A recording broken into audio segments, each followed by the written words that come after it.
ignore that. Hello, everybody, and welcome. We're so glad you're here joining us for Icewind Dale Rime or Reason, session 24. My goodness. We're getting there. We're getting there. Is that what you're calling this one? My goodness? Yes, session 24. My goodness. You'll find out how that quote is relevant later.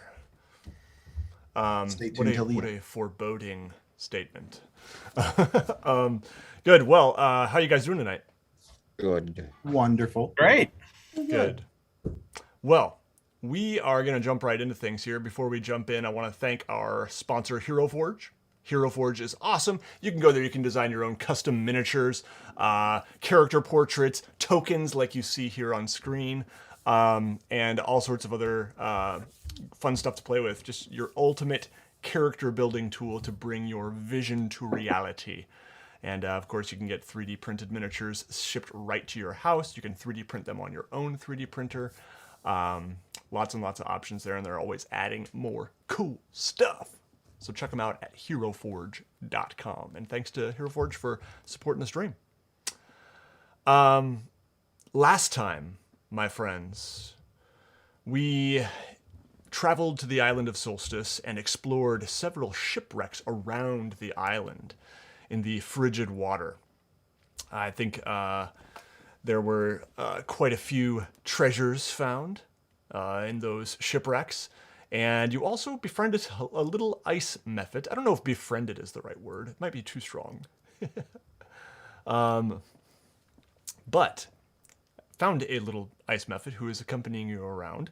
And Velin Harpel, your companion from the Arcane Brotherhood, happens to be able to discern the language that it speaks through what's the name of that spell again? Is it comprehend languages? There we go. So she can't speak to it, but it can speak to you, and has been sort of guiding you around here and there. After a little bit of combat, including an epic level killer whale crush on a frost giant skeleton, one-shot kill. It was amazing. After that, you guys eventually made your way to shore on the Island of Solstice. It is a frigid and dangerous place. Velin Harpel has warned you that the Frost Maiden herself has some connection to this island. Now, on... shoot, let me see here. There we go. On the island, which you can see on the map here, you guys are now on this end, and I have a note here from last time. Fizwick, pick lock on chest. Fizwick, you found a chest. After failing to pick the lock, I would like you to give it another attempt. Go ahead and make a dexterity roll and add your proficiency bonus. Okay. Here we go, guys. Watch this. When did you turn British? I don't know. Dexterity check plus what? Plus your proficiency, which I believe is +3. Oh, okay, 19. Yeah. Okay. You manage to open the chest. Now, if only I had prepped, I could tell you what's in the chest. All right.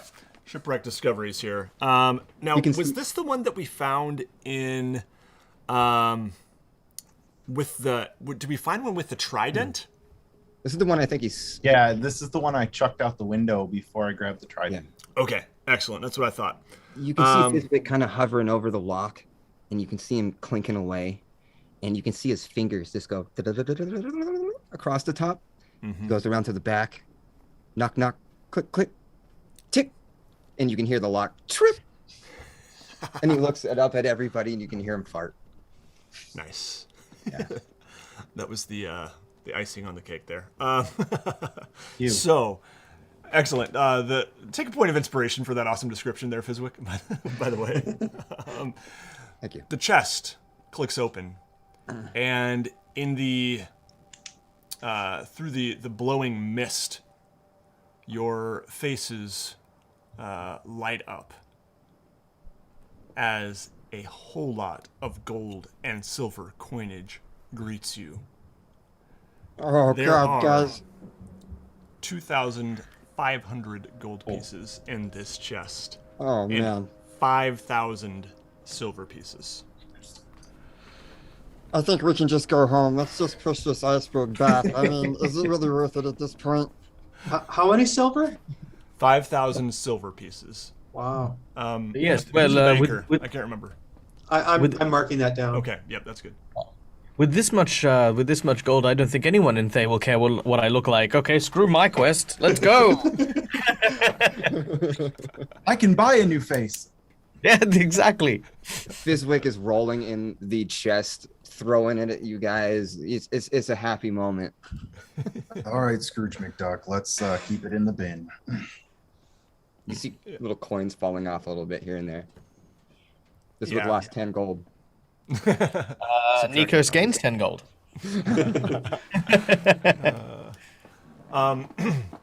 All right. With that out of the way, Velin is now crouched on the ice. Last session where we left off, you guys had found. Oh, go ahead. Sorry, super quick, just before we press on. Is Sopo the ice method still with us as well? He is, yes. Good. Yep. Good point of clarification there. So yeah, he's just kind of hovering around, kind of flitting about here and there. At the sight of the gold, his face definitely lit up a little bit, and yeah, but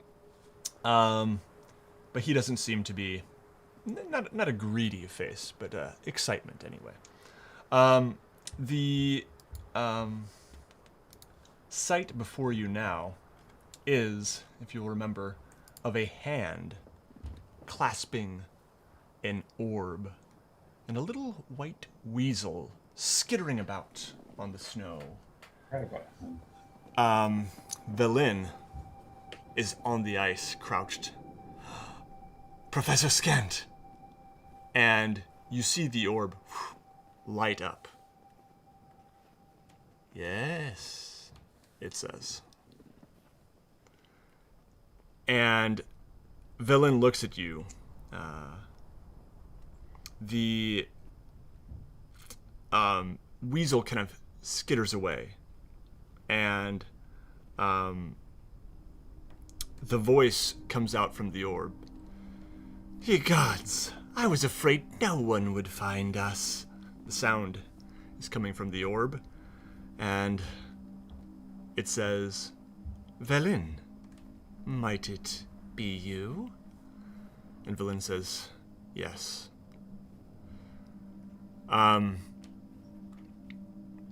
She crouches, but she seems uncertain. And she looks around at both of you. Nass was crafty. This could be a trap. What say you all?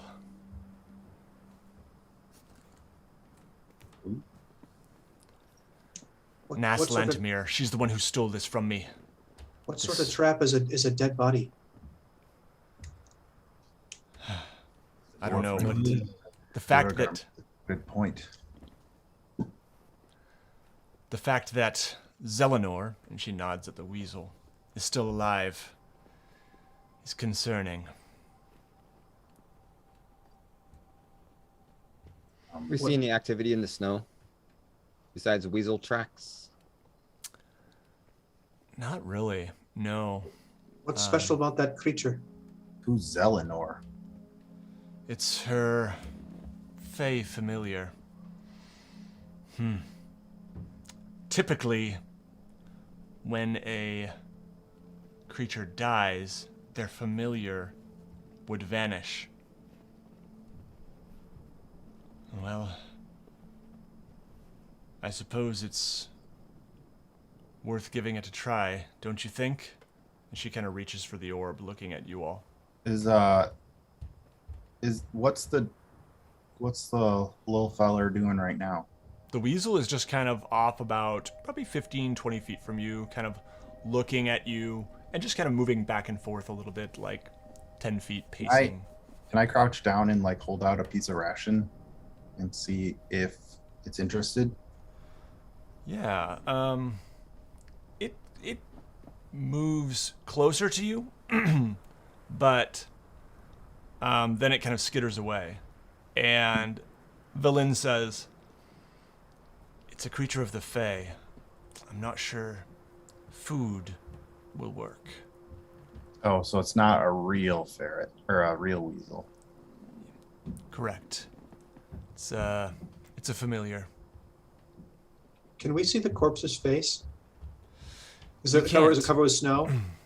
Yeah, it's covered with snow. All you see is the arm sticking up, and yeah, the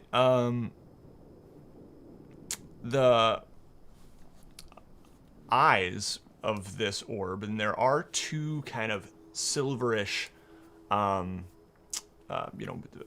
lights kind of coming from inside, and they light up and say, "Well, shall we be off?"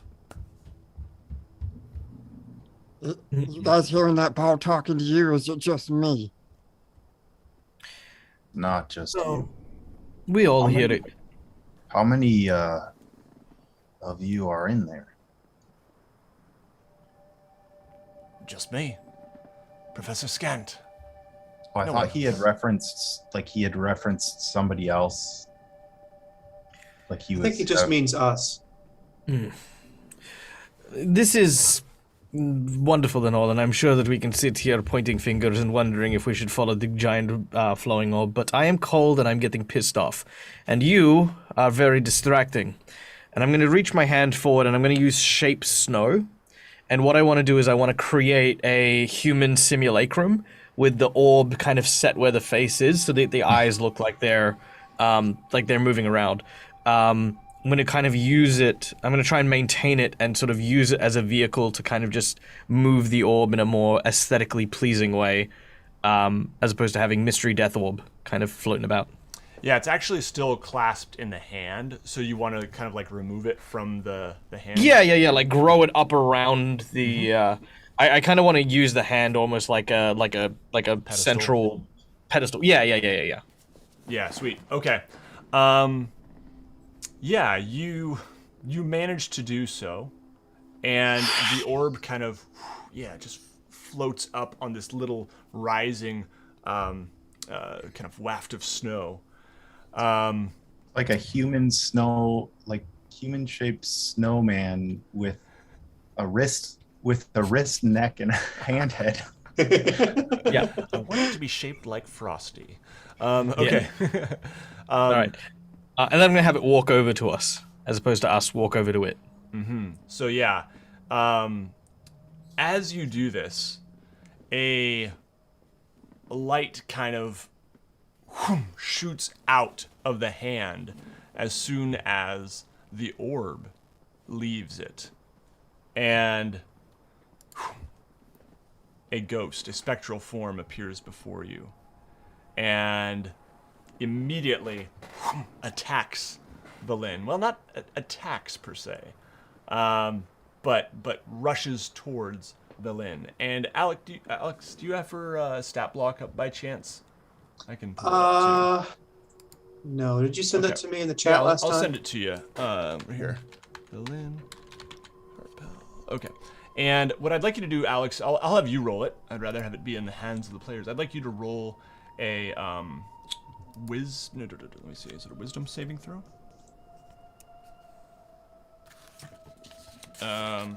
Sorry.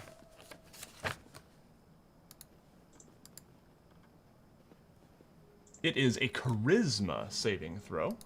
So Okay. I'd like you to have to roll that, and yeah, I'll send her your stat block, but her charisma modifier is +1. Okay.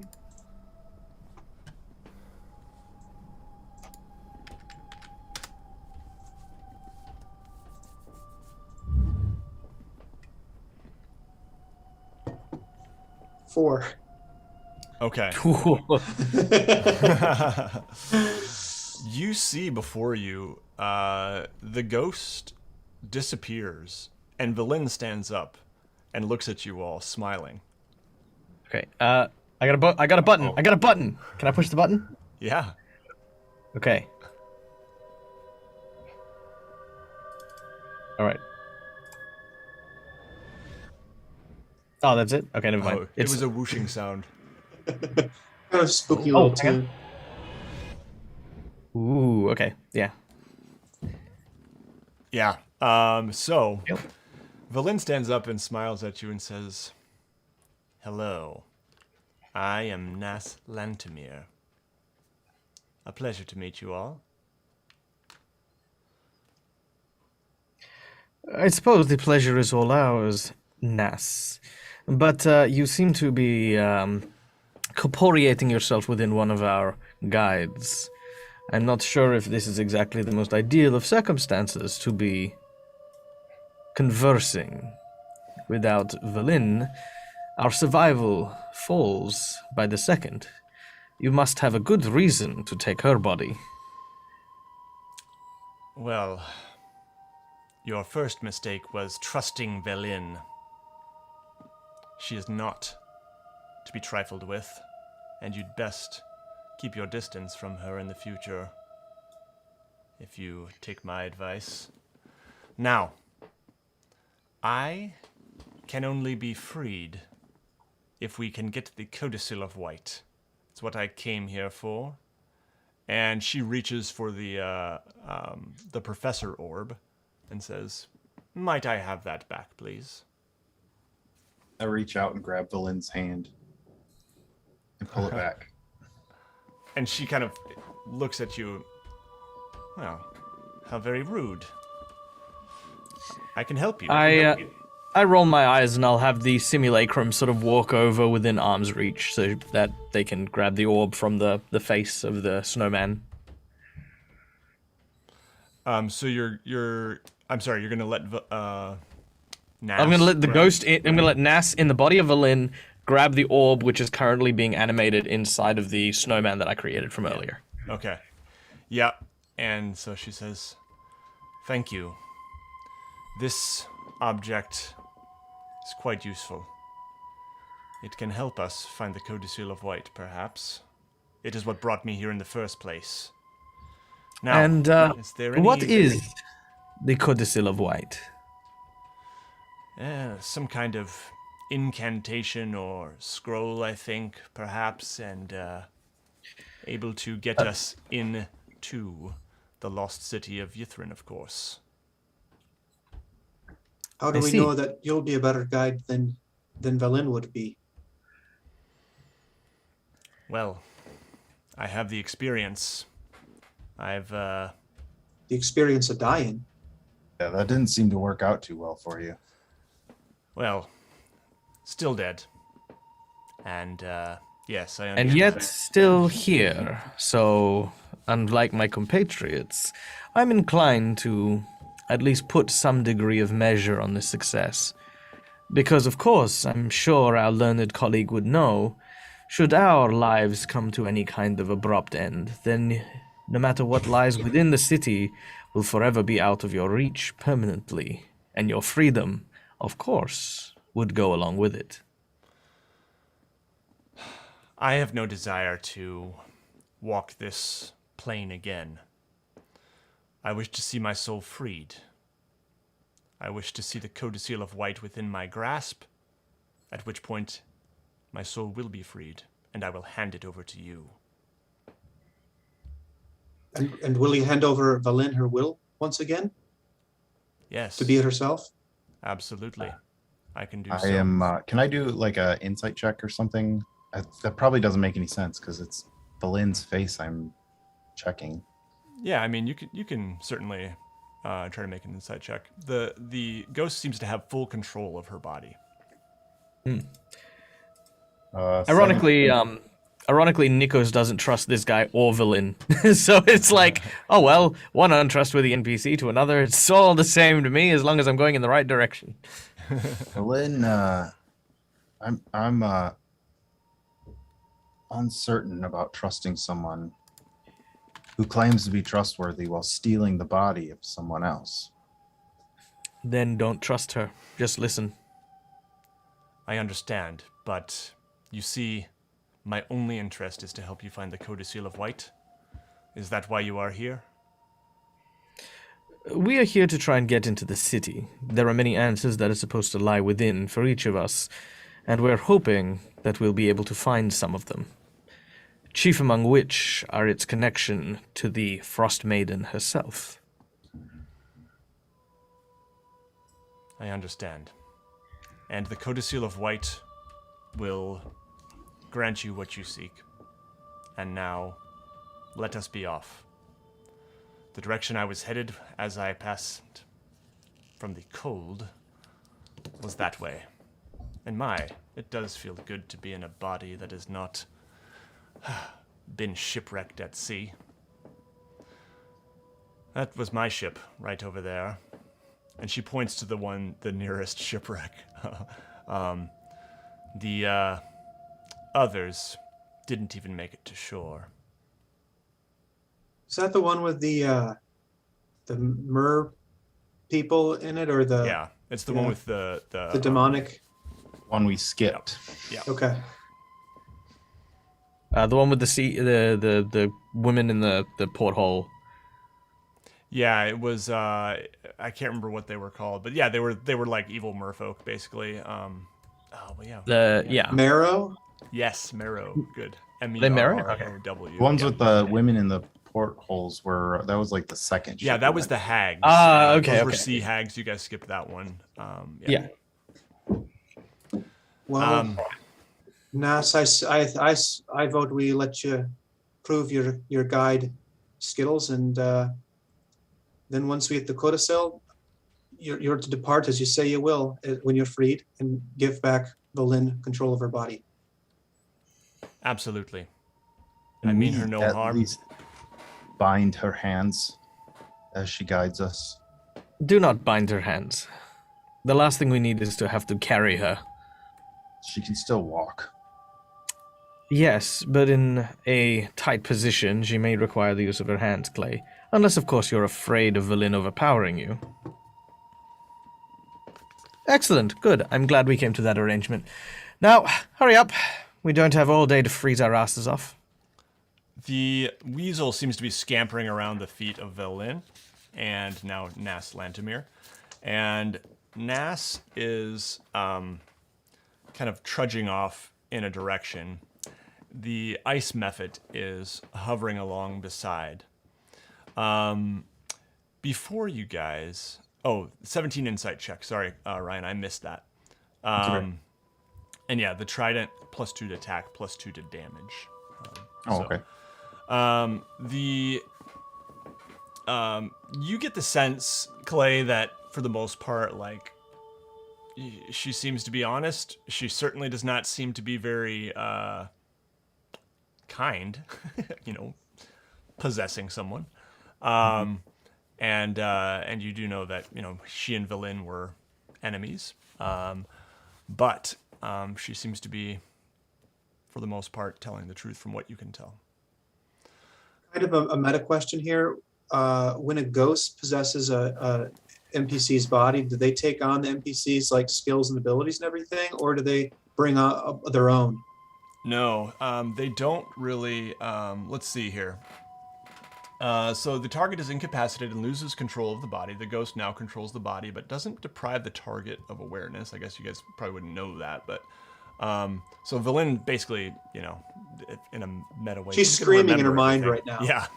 Yeah, but importantly, Valin is also aware of their surroundings despite being possessed. Yeah. So if we say something behind her back, like we always intended to betray Valin, when, Valin comes back out, it's like, oh yeah? What was this about betraying? I heard all of that. Yeah. So the ghost can't be targeted by an attack, spell, or other effect, except ones that turn. Let's see.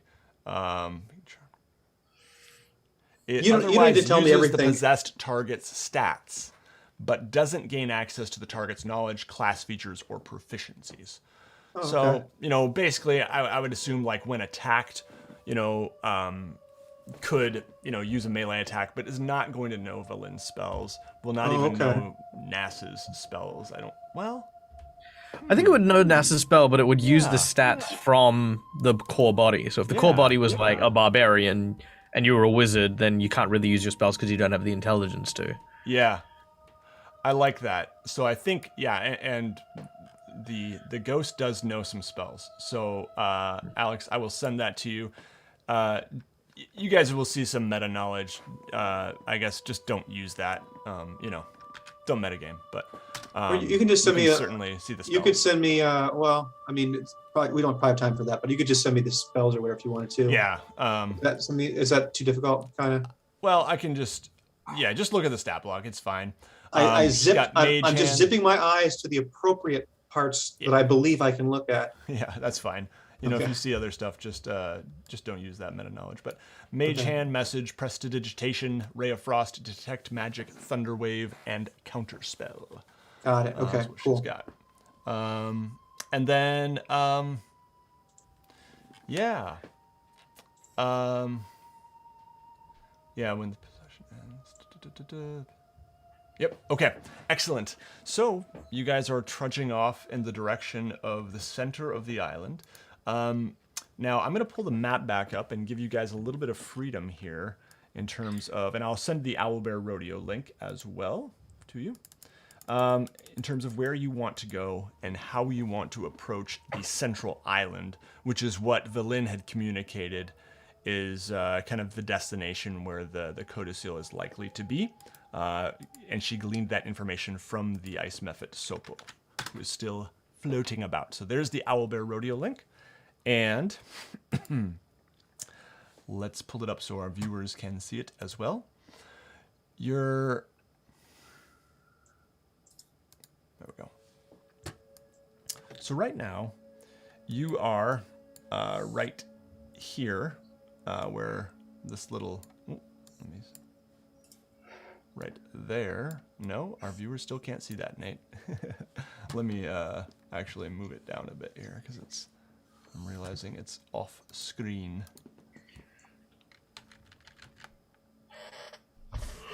There we go. Okay, so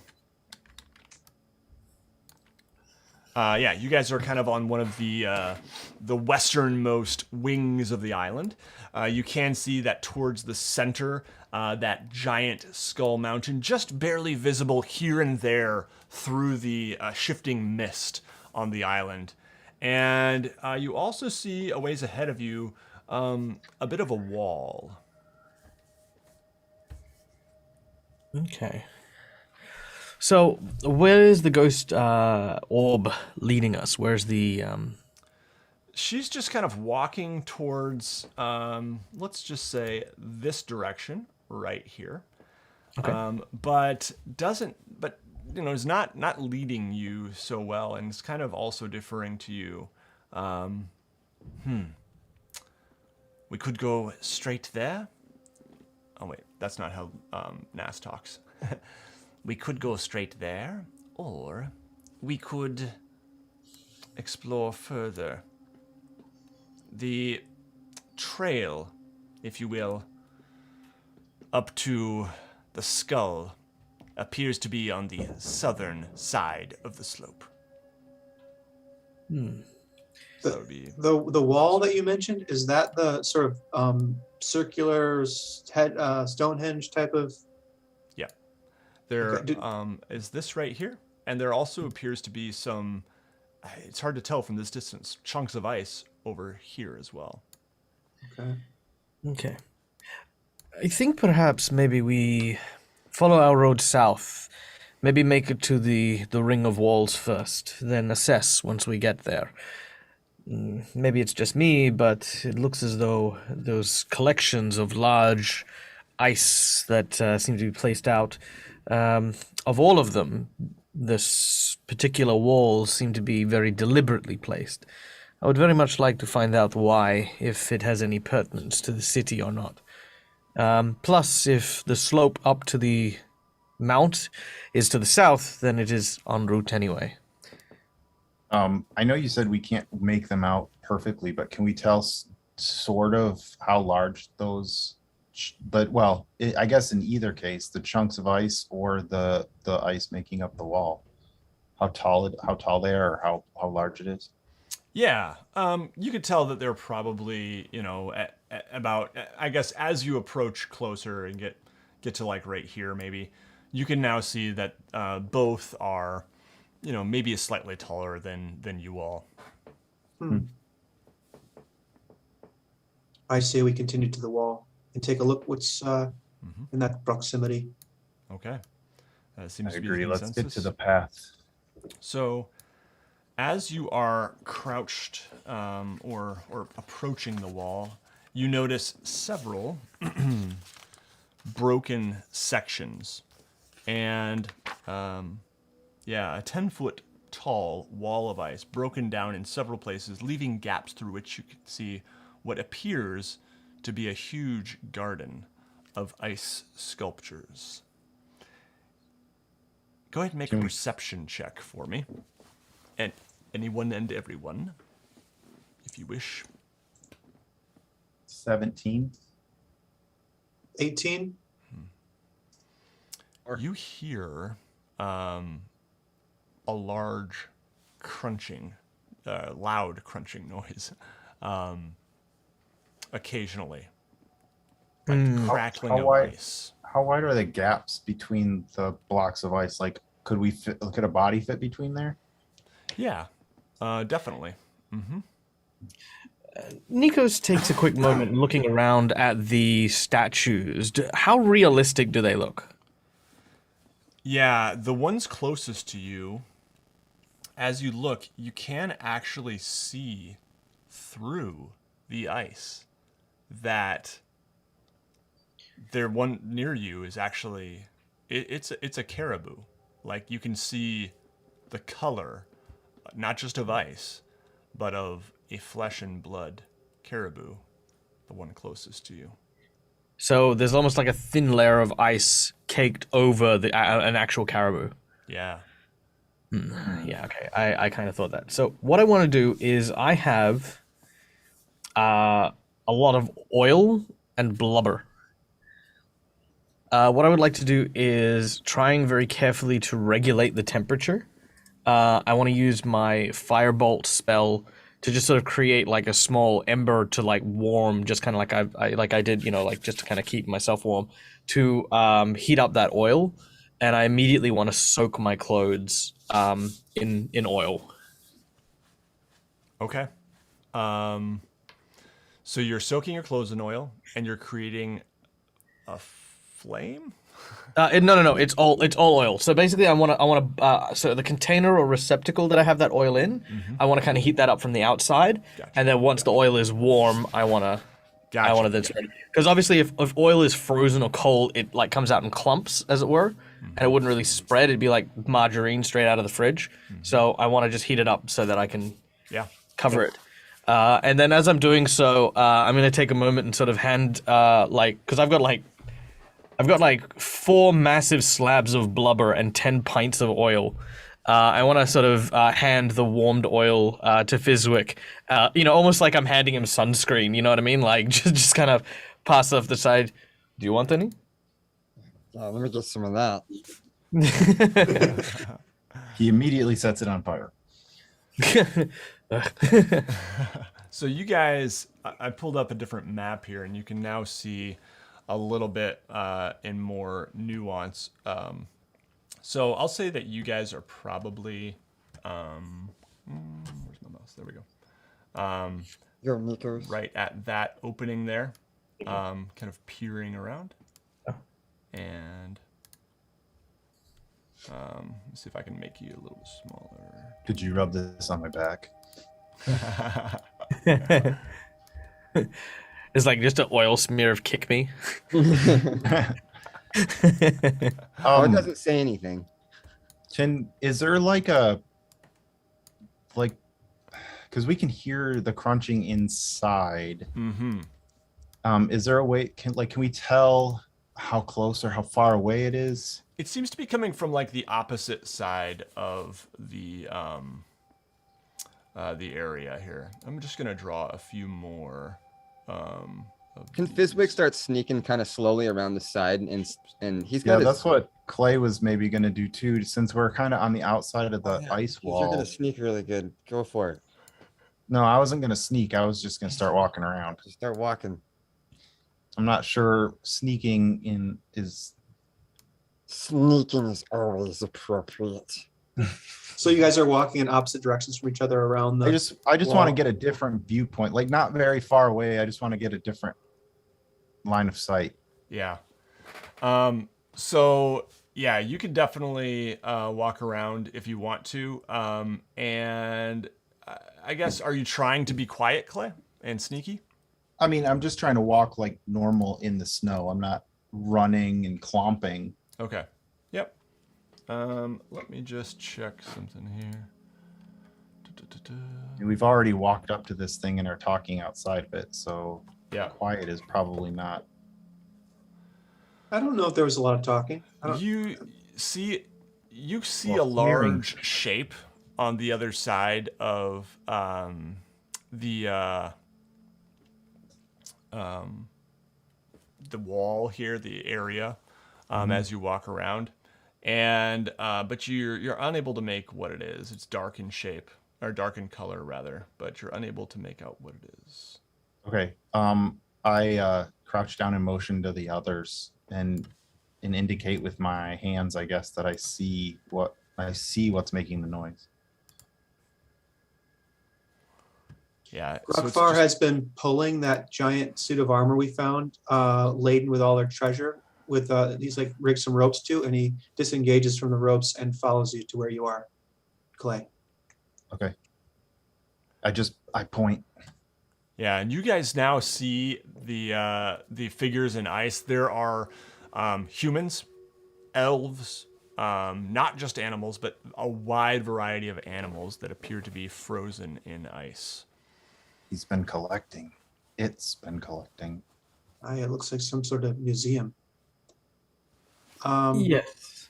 If I may ask, is there any particular reason we need to go through it rather than around it? I don't see any reason why not, unless we think we can free these frozen beings. They're probably done for.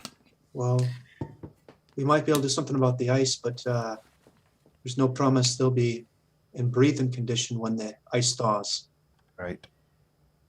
And maybe there is going to be another survivor in here. You know, I mean, obviously we see the caribou and other creatures, but if there is someone here that we could save, then maybe they would have more information about the city. Yeah. And it may stop him from trapping anyone else who might pass by. I'd prefer to get eyes on the cruncher. All right. Well, in that case, It's official. all right. I'm gonna take up the rear. Nikos will suggest that Fizwick and Fizwick go a little bit ahead of both Clay and Grokvar, and we slowly make our way, cutting through the middle, keeping an eye out for any humanoid-looking statues. Maybe we should flank him. If you're gonna go through the middle, some of us should go around the outside.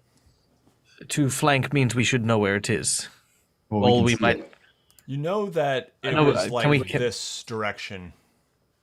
Yeah. So I mean, to flank it wouldn't really give us much benefit How? because it would. Fizwick's gonna he says, hold on a second, and he like runs over to this nearest creature here, and can he jump from like one to one without making any noise, real silently? Like if he was one to like hop along the edges of these, he's quite the acrobat. Yeah, I would say so the animals and creatures are not going to be, flat surfaces, and they're ice. So that would be hard. You could jump from the wall, but I'm not seeing like, There's a jumping. wall. Yeah, the wall is the dark thing around. He could jump on that and just nimble his way across. Yeah. Okay, go Maybe. ahead, and as Is you it do an so, ice wall or like stone wall? That's a good question. I think it is. It is ice. Yeah, but it is at least flat on top, as opposed to like a caribou's back or a human's head. It's very tiny. So why don't you, as you do so, make an acrobatics check and a stealth check. If you double up here, do both. Acrobatics was 28 Okay. Stealth. and stealth 12. Okay. Let me just see what that will do. Ooh. As he hops around, I want to just sort of like from a shorter distance follow him, just in case something goes wrong. Yeah. Go the other way, dumbass. I'm trying to go this way by myself. You Not see helping you jump. You can do it by yourself. You're a big boy. Trying to be quiet and having your big ass on the ground isn't gonna help anything. That's why I'm following at a distance. Nikos is just sitting there watching the two of them argue very loudly. You hear a roar. And a large figure smashes an ice statue on the other end Look and what you starts did now. walking your direction. Its passive perception was exactly 12 for the record. See, it wasn't my fault. Yeah, and you see, well, let's just zoom in on that. I am on the Oh. thing though. I am in the air though, right? Yeah, you're on the wall. The wall. And okay. this thing is just kind of walking briskly over. Fizwick's gonna knock an arrow as fast as he can and just put one down it. Okay. He's never heard anything with the sound like that was worth its weight. So, Let's go ahead and roll initiative, everybody. oh, that's right, initiative and stuff. 16. 22. I like the sounds. All right. 21. 7. 7. All right. And should I roll for Valin/Nass? She can just go on your turn. Oh, okay, cool, Yeah. cool. Okay, so I have Clay, Nikos, then Gruckfar was last, and Fizwick is in the middle there. All right. And okay, sweet. So that means Clay is up first. So Clay, you're on the other side of the wall, I'm assuming, but you can't. You have heard a growl, and Fizwick has knocked an arrow. So Clay, I'm gonna say maybe you were like right there. How does that seem?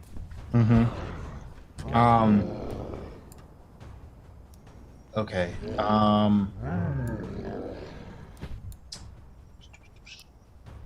I'm going to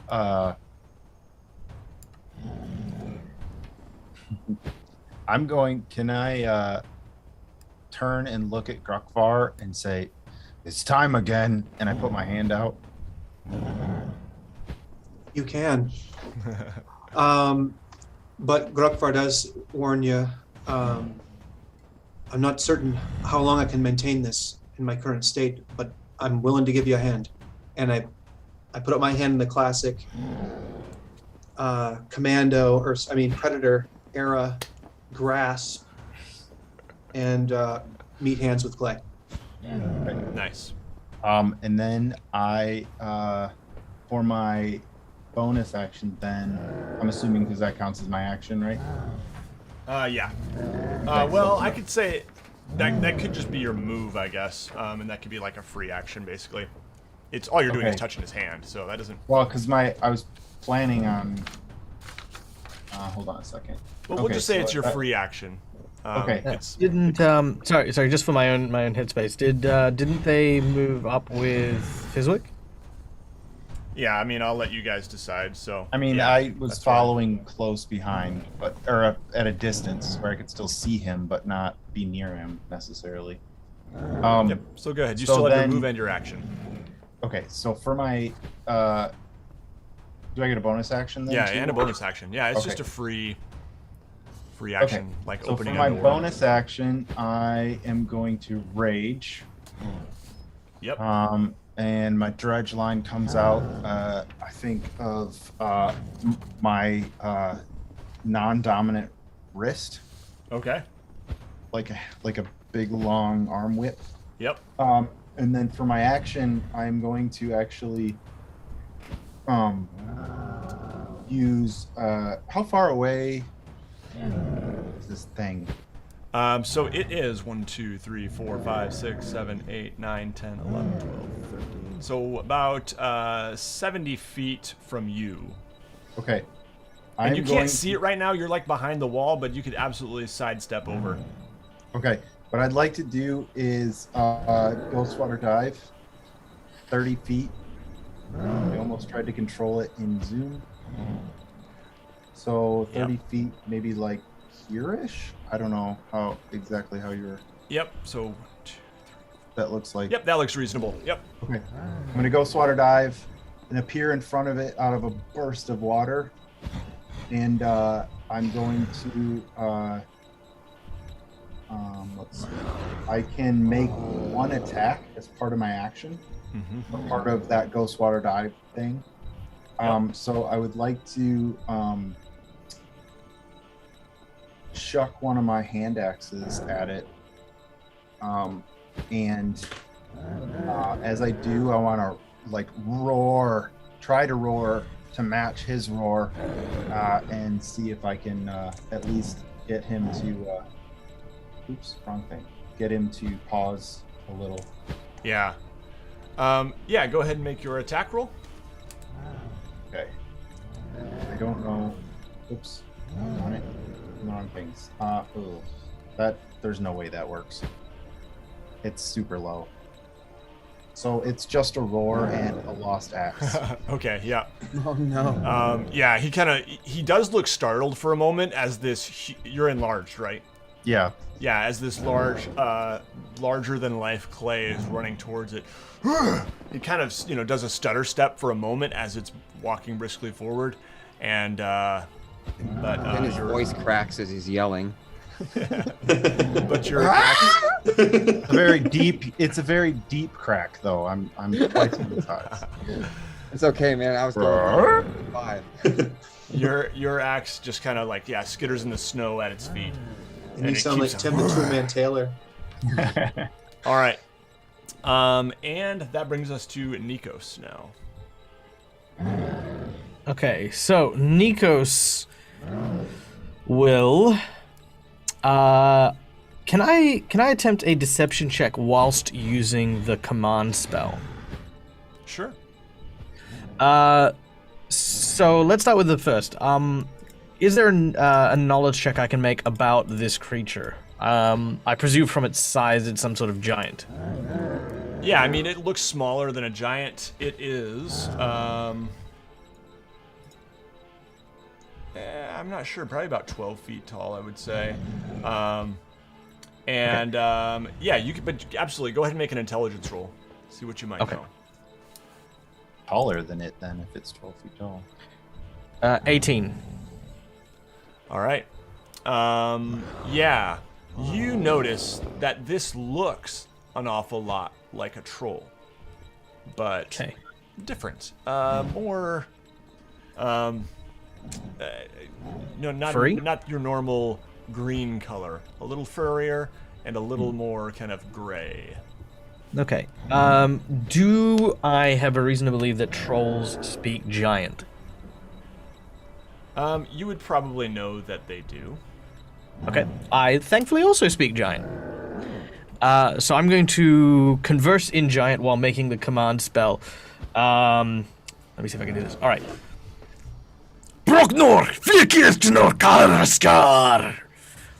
As what translates to, you weak, you collect pretty things. Kneel before stronger. I love it. And I'm gonna use the command spell on him, with the kneel command attached to it. Nice. Go ahead and take a point of inspiration for your excellent giant language. Okay. It rolls a 3, which is not going to be enough, even with the modifier. So, I suppose the troll is now kneeling. It drops to its... You see this conflicted look on its face as it just drops to its knees, clenching its fists. And then I will follow that up with the deception. Grummaskeur pastorant fun! Give up now, or you die. All right. Go ahead and make that deception roll. That is a 26. Oof. Yeah, I mean, you see the troll kind of cowering now before Clay mostly. All right, and Clay the whole time is just mouthing the words that he was saying. And I assume that the range on that spell is good from where you are. Oh, actually, let me double check that. That is a excellent point. Probably about 60 foot. Okay, so I would say with your move, you could move close enough. Like probably right there is where we'd be looking at. Is that okay? Yeah, that's fine. Yeah. I'll move up to do that. Yep, sweet. Okay. That brings us to Fizwick.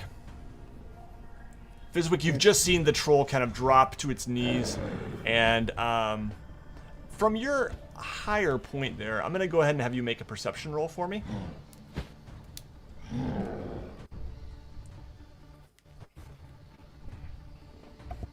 Seven. Okay. You've seen the troll drop to his knees. Yeah, what would you like to do? With an arrow. Okay. So yeah, go ahead and make that attack roll. Get out of there. Come on.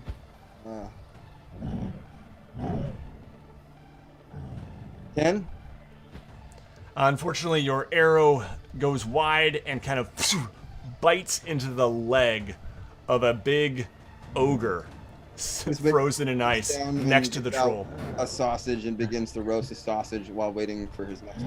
As Fizwick does that, and then Nikos will go, "I'll bonus scare." That was a warning. Is that Yeah. Klingon? It's not Klingon, is it? No, I'm making crap up. It's gibberish, man. Look, I barely speak English. I'm Australian. Okay, let's let's not overestimate Michael's bilingual capabilities. Thought you had Google Translate up there for a second. All right, so that brings. Oh, do you want to move it all, Fizwick, or are you going to stay up on the wall? I'm just gonna stay there. Yep, sounds good. All right, that brings us to the troll's turn. Now, does the troll make a... How long does the command spell last, and does it make a save every round, or probably on its next turn? Okay, so it's a 1 round action. So technically, he would kneel on his turn. Like that would be what his turn would be to do. Okay. Yeah. So I can read the whole thing if you want, but in essence, must succeed a wisdom saving throw or follow the command. It has no effect on undead. If it doesn't understand the language, you can't command it. Yada yada yada yada. So grovel. It falls prone and then ends its turn. Okay. Yep. So it does not get it won't get to make another well, I guess it only lasts 1 round, so it will. Yeah, it won't need to. Yeah. Okay, so next round it will decide if it still wants to grovel or not. But yeah, this round it's just it stays put, it cowers, and another similar creature comes from around the back now. I knew it. I was waiting for it. I was like, "There's no way he's just gonna throw this at us. There's no way. Not after Nico's one shot and like bosses. Like, there's no way." This one is a little bit smaller, but similar in stature, and it is going to run forward. So let's see. It's basically just going to dash. Fizwick's pointing now, and you can hear him up there making some kind of noise. And Thanks for the warning. okay.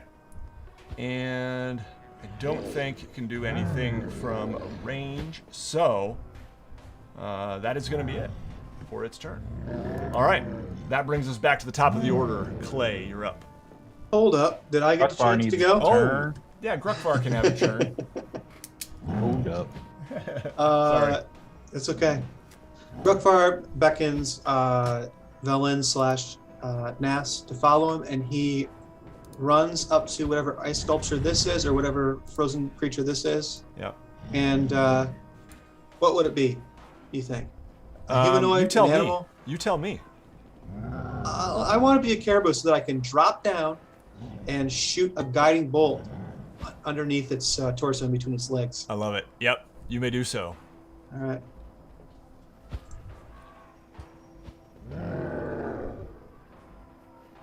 Oh, so they're not like big chunks of ice. They're actually like in their perfect silhouettes. Yeah, they're like, a couple inches around, basically. 10. Sometimes more. Is that does a 10 hit? A 10 does not hit, unfortunately. All right. Well, Can I just say, I love the idea that these guys have like frozen the animals and then painstakingly with like, like a special tool have just been like very carefully like just like sheening this very thin, almost glass. You know what I mean? So Have you ever seen- little rough. Need more chiseling. allow me to Yeah, give well- you a little more information that might change your mind on that. You notice that the one who ran towards you initially had a big chunk of arm, some kind of arm, that it was chewing on, and it dropped it to run towards you all. Aw, we have Aw. a refrigerator. I'm sorry, that would be a really cool idea, but Oh, it yeah, appears they're that not- they were the crunching noise was feasting. We They're actually just master sculptors. The things inside weren't I'm- living things to start with. They're just very, very realistic sculptures coated in ice. I'm Well, sort of because- picturing like an environment after an ice storm, where everything's yeah. got that little like kind of crystalline layer. Oh yeah, but you see, when an ice storm happens, right? I always imagine like lots of little icicles and stuff, like shearing in the direction of the wind, and like it's always kind of uneven. But the way it was kind of described as almost like this like glass kind of thing, I was like, oh, that's almost artisanal in a way. And I was like, oh, that would be so cool if these giants were like, like like that guy from Tangled, who's like this huge dude that collects ceramic unicorns. I kind of imagine that. It's like, we just want to make pretty, us alone. It does For look, attacking artists in their home. I mean, they are beautiful. They are artistic, except for the ones that have been gnawed on a little bit. Yeah. All right. Gruckvar, anything else you'd like to do, or Nass? Nass is going to cast Tasha's Hideous Laughter on the nearest troll. Yeah. Nice. Wisdom saving throw. Okay. Let's see. That is a 15. What is her? Oh, he's succeeded. He or Okay. she succeeded. Not a very wise troll, but a good roll. Yeah. All right. Anything else? That's all. Yep. All right. So yeah, you see like this kind of confused look as she hurls this spell at him. He furrowed brow, but just rage. In He return. continues to frown. Scowl even. Okay. All right. Very good. That brings us back to Clay. All right. You said that's a caribou? Yeah, the one that Gruckvar's by is a caribou. All right. I'm going to remember how my attacks work this time, and I'm going to pick up that caribou, and I am going to take steps over to this guy and try to smash that caribou right into the side of his head Okay. for my first attack. For my second attack, I am going to swing with my offhand. No, I can't. My dredge line is covering my thing. Yeah, nope, it's not. It's coming out of my wrist. I said it before.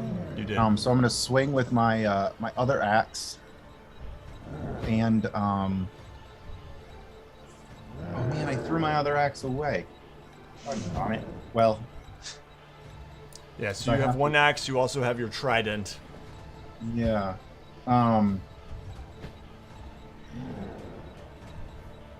Okay, so Or then. punch.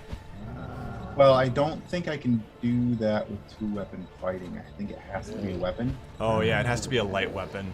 I think you're right. which a light or martial weapon. I don't know about martial, because martial implies like a weapon you have skill, like a long sword or something Oh, a like light melee weapon. You're right. Okay, so I am going to, I guess, just do the two attacks. So I'm going to try to smash him with the caribou, and then swing the other direction with my axe. that. Yeah, awesome. I love don't know if you want me the to use caribou. the So yeah, you pick up this caribou and just boom, and now you can go ahead and roll that attack. Just roll it the same as your axe, essentially. Okay. That is a 12. Okay. That is not quite enough to hit. Okay. The other is an 18. All right, that one does hit with your axe. So it kind of just manages to like duck out of the way of this giant caribou. Now this corpse sitting by its side, and as it's kind of distracted by that, your axe connects for how much damage? 5. Okay. Big You 5. can roll another d4 for because you're enlarged. Oh, right. there you go. Since Or we've the been on the damage. island, we haven't had a small rest, right? We're still. Is that for the damage You're or not for at a on short attack? rest. On That's attack roll? damage. That's damage. But I can't for attack, right? No. So 1, so 6. 6 damage. Got it. Sorry, I'm choking on graham crackers. No problem. We've all been there. Okay, so then, do I have movement left? Would you say? Yeah, a little bit. Okay, so with my movement, what I'm going to try to do, and for my bonus action, I'm going to move within range, and with my dredge line, I'm going to sweep out and try to pull this number 1 closer to me. So I think your second attack. Oh wait, you get 2 attacks now, right? So I it's get not 2 a bonus attacks. action. It's not. Yeah. Okay. Gotcha. So yes, you may do so. Does it need to make a save? Strength saving throw. All right. And I'm gonna have it make it with disadvantage because it is on its knees. Whoop. 20. It fails. So what happens? So he gets pulled, well, I guess 20 feet closer to me because I'm twice the size that I was. So it's pulled right up to you, essentially. Yep. All right. Awesome. Yeah, so this thing is cowering on its knees and it's just crying out as you drag it towards you. And I just because roar in his face. now, does that take any damage? Sorry if you said that already. It does not. It just pulls him Yep. towards me. All right. It doesn't even, he's not grappled or anything. He's just closer to me. Okay. Awesome. That brings us to Nikos. Nikos, you see Clay surrounded by these trolls now. One on its knees, the other one standing.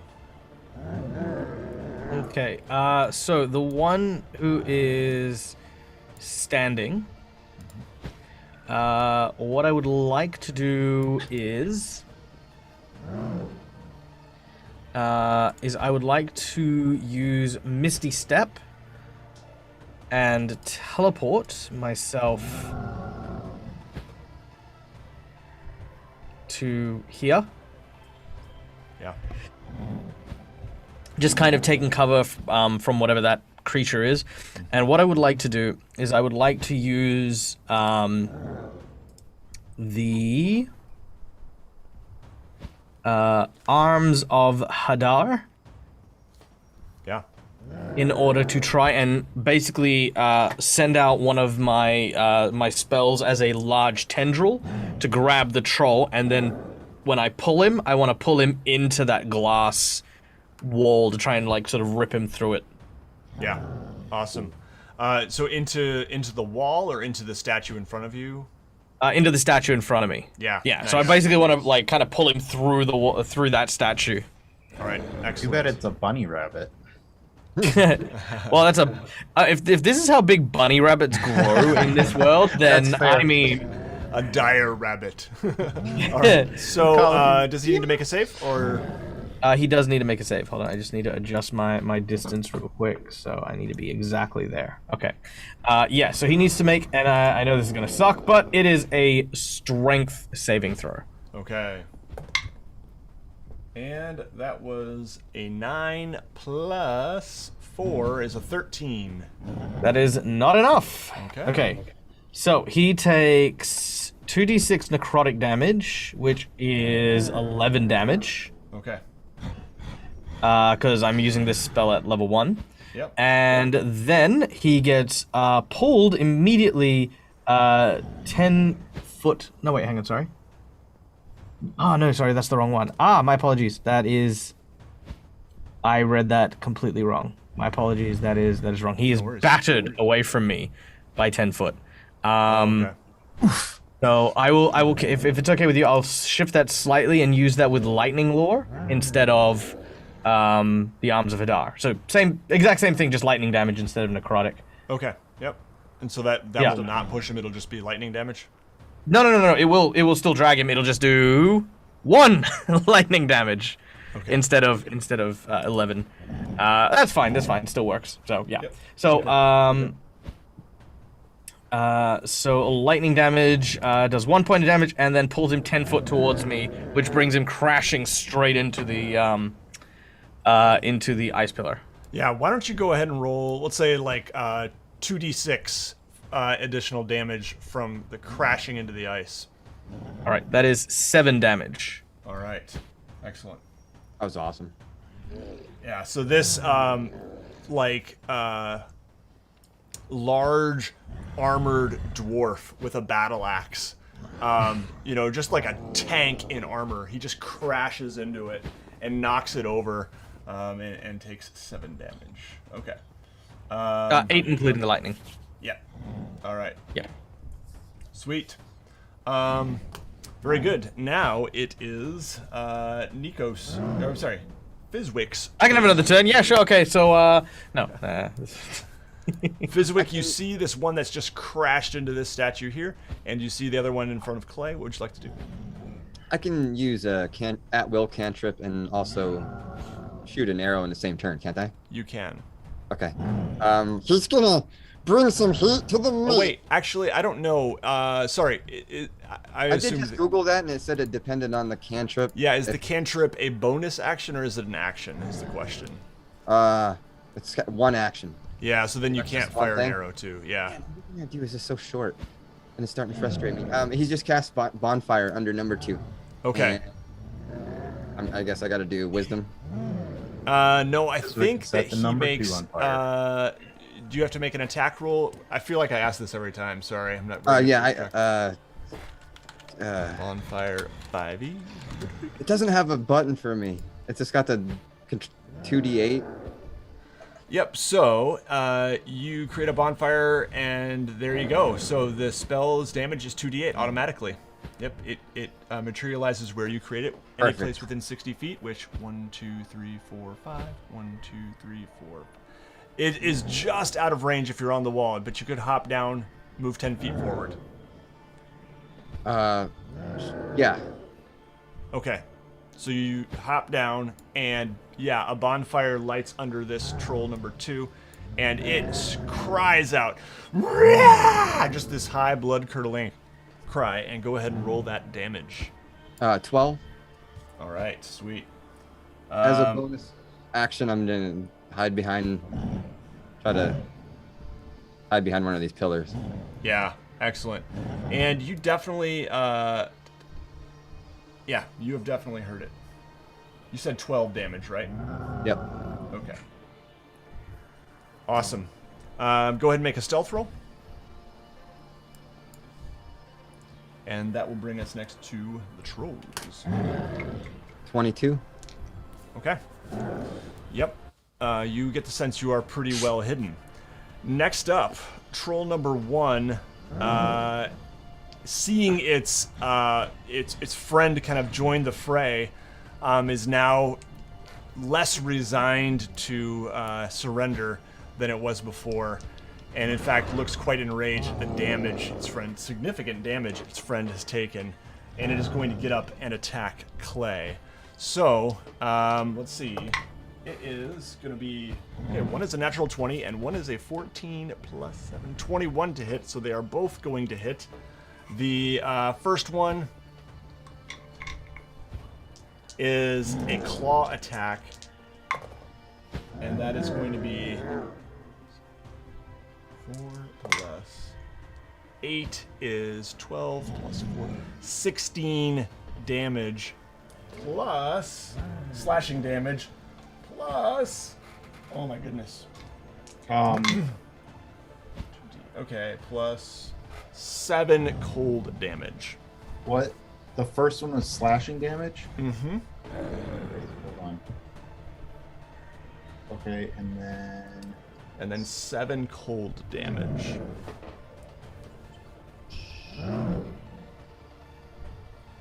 And go ahead and also make a Constitution saving throw.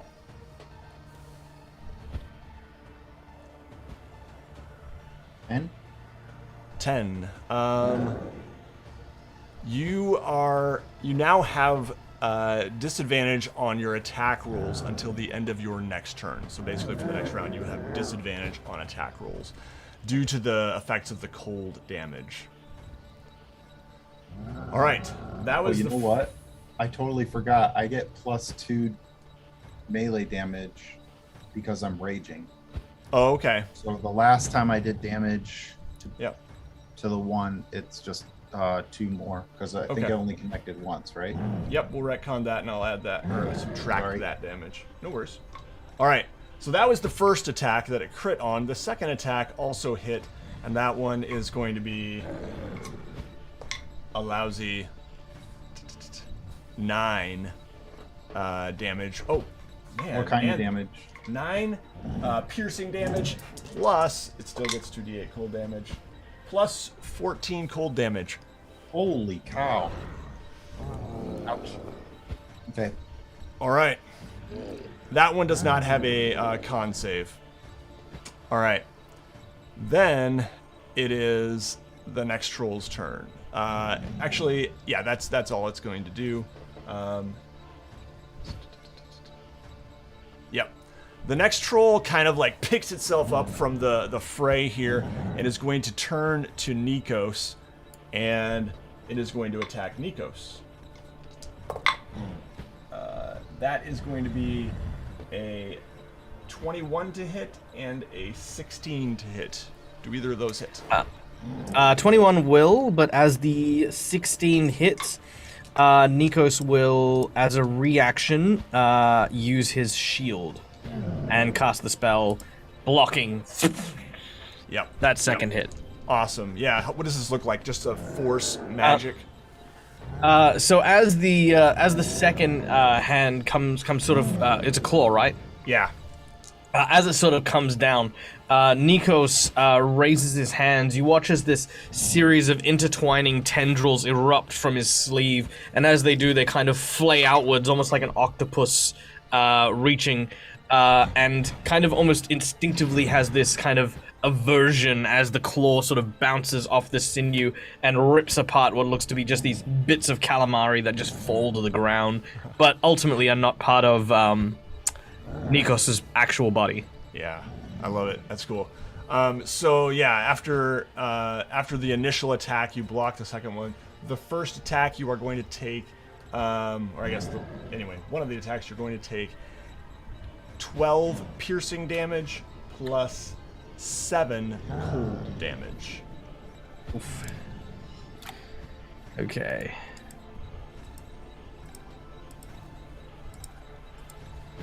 All right, and it rears back and just howls after the block of its attack. And now it is Grukvar's turn. Grukvar grimaces a bit now that he's exposed, since Clay threw that frozen caribou he's hiding behind at the troll. And he turns to Velin, Nass, and he says, we need every able body we can get in this upcoming fight. And once we get into the fortress, I suggest, and I'm kindly suggesting, you leave Valin's body and try to possess a troll. Nass looks kind of in horror here and says, doing so would put Velin's body at risk if I get close to one of those trolls. I'll consider Grukvar, it. what did she say? I'll consider it. We don't have time for consideration. That's what says Grukvar, and then channels divinity to turn undead against Velin / Nass. try and force Nass out of Villain's body. Yeah. It's a wisdom saving throw. All right. Nice. Oh my gosh, I rolled a 3. I don't care how wise she is, that's going to fail. You would have needed 14. So Nass is kicked out of Villain's body. Okay. And to recharge her possession, though, I got to roll a d6 here to see if she's even able to do that again. Yep. Go ahead and roll that. Or I guess, yeah. Go ahead, yep. And that's a 6. Okay. So that means she has 6 charges of possession? No, it just means her ability to possess is recharged, so she can approach that troll. I Okay. prefer the one that's I think the one like that's been laying down from Nico's command. It hasn't taken any damage. Yeah. With Okay. turn undead though, she has to walk in a straight line away from you, correct? Float. Yeah, but that's fine. Look where I am. Or float, yeah. Yeah. So I think yeah, we'll go ahead and just say that she can try. Now, the possession, yeah, it just has to be someone she can see. So I'm gonna say yeah. She has to be within 5 feet of it, but she can move 40 feet on this within turn. 5 feet. Yeah. Okay. So let's see here. 1, 2, 3, 4, 5. Yeah, we'll just go for it. Sure. All right. Troll is going to make a wisdom saving throw now. A or charisma. I can't imagine a troll is too charismatic here. All right, you rolled a 12. Minus 2 is 10. So, yeah, no. You guys see the troll, and let me just make sure. Okay, possession. Oh, you know what? It has to be a humanoid. Man, I've seen so much role breaking in this game. You should just give it to him. I don't have the Just give intelligence this to check that him. Nikos is available to him. I didn't know that. This was a good idea. You know what we're gonna do? What? We're Get gonna out of make my body. the troll actually just kind of you see the ghost disappear into the troll, and it just runs off in a frenzy. Smash, smash, smash through here. Well, I guess it will on its turn. Okay. Do I get an opportunity of attack if You he will. does that? You will, yep. Yeah. All right, so let's go ahead and get rid of Nass's ghost there, and now we have Velin back in her faculties in charge here, and she won't get a chance this turn because we already acted for Nass. But Grukvar, do you have anything else you would like to do on your turn? I want to run towards. Actually. Yeah, sure. I want to run towards that troll that I just attempted to force a possession with, and as I do so, I'm yelling to Clay, leave it, trying to get him to lay off and trying to like make contact with Clay to get him to stop attacking the possibly now possessed troll. Mm-hmm. Excellent. And That's it for me. Clay will get to react to that at this moment. Also, I'd just like to point out, while Clay's thinking of his action, I just realized my mug matches the overlay. Nice. Hey, cool. On theme. Very Okay. well considered. Grukvar, I didn't know what I wanted to do, so I rolled and I said if it was less than 10, I didn't hear you, and I rolled a natural 1. Okay. So I He's too apologize rageful. for your planning. Yes, I'm angry. So what I'm gonna do is not move my character in Zoom because that doesn't work. I'm going to step a little bit closer to troll number 2. Mm-hmm. And I'm going to take my my new trident from my back and stab it out at troll number 2. And Okay. then for my second attack, I'm going to take my hand axe again and come down in a downward motion and see if I can slam it down on the back of the troll. Or I guess, is he standing up now? Yeah, they're both standing up now. Yep. Okay, well then just into the side of the troll or whatever. Okay. Oh. Yep. So because you are large in size, I would say you could stand in between them without like moving out of threatened range to provoke an opportunity Okay. attack.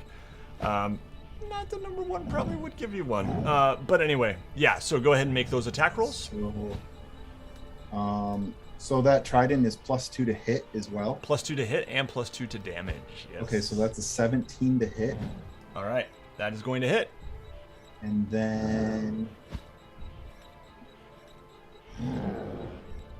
is it usually the bottom number in D&D Beyond that's the thrown damage? I think it's usually the same damage for thrown. I've got 1d6 + 5 and 1d8 + 5. Oh, okay. That's because it's versatile. So if you are holding it with 2 hands, then you can 1d8. If you're holding it with 1 hand, then it's 1d6. Okay, gotcha. Yeah. And you could technically just like trident 2 attacks with 2 hands if you want to. You don't need to like have 2 separate weapons for your attacks. I think it actually, well, I thought If it said- says you get 2 attacks, then they can be with the same weapon. Okay, then actually, yeah, then I will do that. Okay. So then, because my second one, hold on a second. Let me do this. While Ryan's thinking, Nikos, you are up next. Then Fizwick after that. Okay, actually,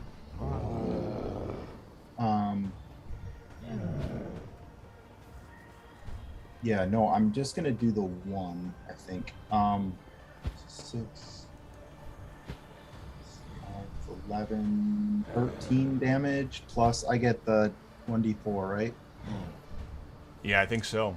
13 plus a d4. So that's just 1, so 14 damage with the trident. To troll number 1 or 2? To troll number 2. Troll number 2. Got it. And behind troll number 2, there is. And Alright. then I will try to swing down with my hand axe onto troll number 1. That is a 24 to hit. Now, so did you roll a d8 for your damage on the last one? Because then you're two-handing that weapon. So then you would still be No. attacking with your trident. Or you did I did a d6. not. Okay, okay. I rolled a 1d6. Yep, so go ahead and roll 24 your... to hit. What to With hit? my hand axe. That's 5 plus. Oh, I keep rolling 1s. 6 damage to the first troll. Okay, yep. Got it. And All then it has, if I were to do the weapon fighting, it has to be a second weapon, right? Yeah, with a different lightning, and I don't have one, so I am done. Okay. Sweet. Yeah, and I think for future reference, I think you cannot actually, I could be wrong on this, you cannot actually like, and I didn't realize it until just now, hit with a trident and then your hand axe. You can only two-hand things if they're both light weapons. So... Even for 2-weapon? Yeah. It's not 2-weapon fighting, I just plain get 2 attacks. Right, so I think they would have to be with the same weapon is what I'm saying, unless they are... Yeah, like... So my thing just says I can attack twice. There's no specification. If I do 2-weapon fighting, it has to be light Okay. weapon. Yeah, no, I think you're right. I think you're right on that. Yep. Yeah, that makes sense. Okay. Cool. All right. Next, anything else you'd like to do, Clay? Nope, that's it. Okay. Next up, it is Fizwick's turn. No, sorry, Nikos, then Fizwick. All right. So Nico sees the troll as he sort of slashed at him, and Nico's kind of like spits what looks to be this kind of like bluish black blood. It's kind of like got this iridescence to it onto the ice. As he looks at it, he remembers more and more that Nikos is so far gone from being human as he once was. And as he does so, he looks up at the troll, his eyes sort of inky black as he pulls down his like little muffler over his mouth and he says, "Fine." And his lips rip open and his tongue sort of jumps out, and I'm going to use my tendril attack to try and just grab onto the troll's face. I love it. And I'm going to burn my inspiration to get a advantage on the flip. Nice. All right. Nice! That is a 25 to hit. Okay, yeah, that hits. So how does this work?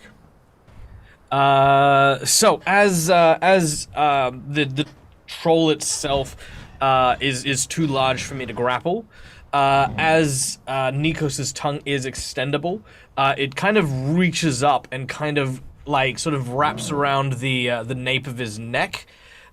He is too heavy to bring down or to grapple or anything like that. But what I want to do is I want to use my tendril and just twist my neck in order to try and cause him to like bash his head against some of the rubble that is still there, like just covered in ice, and then let him go. He takes 18 points of damage. Nice. As Nikos, like, again, wrenches his head and just goes BAM! And clashes it into the ice. His tongue then sort of comes back but isn't fully away as it just sort of lashes and sort of stays at the ready. Mm-hmm. Nice.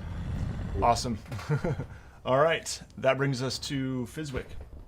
Fizwick's gonna take a stealth arrow shot at number 2.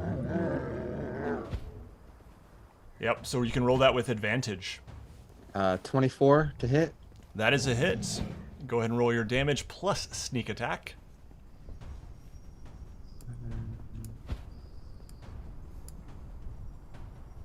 Mm. 18 damage. Oof, yeah, good. All right. Yeah, so your arrow just finds purchase right below one of the ribs as the troll cries out, and your fire is still burning beneath it, a little bit smoldering, as it tries to grapple itself back to standing tall. Anything else you'd like to do? As a bonus action, go back into stealth. Yep, go ahead and make that stealth roll. 13. All right, very good. And that brings us to the troll. All right, so as promised, this troll goes madly crashing through. Boom, statue, statue, statue.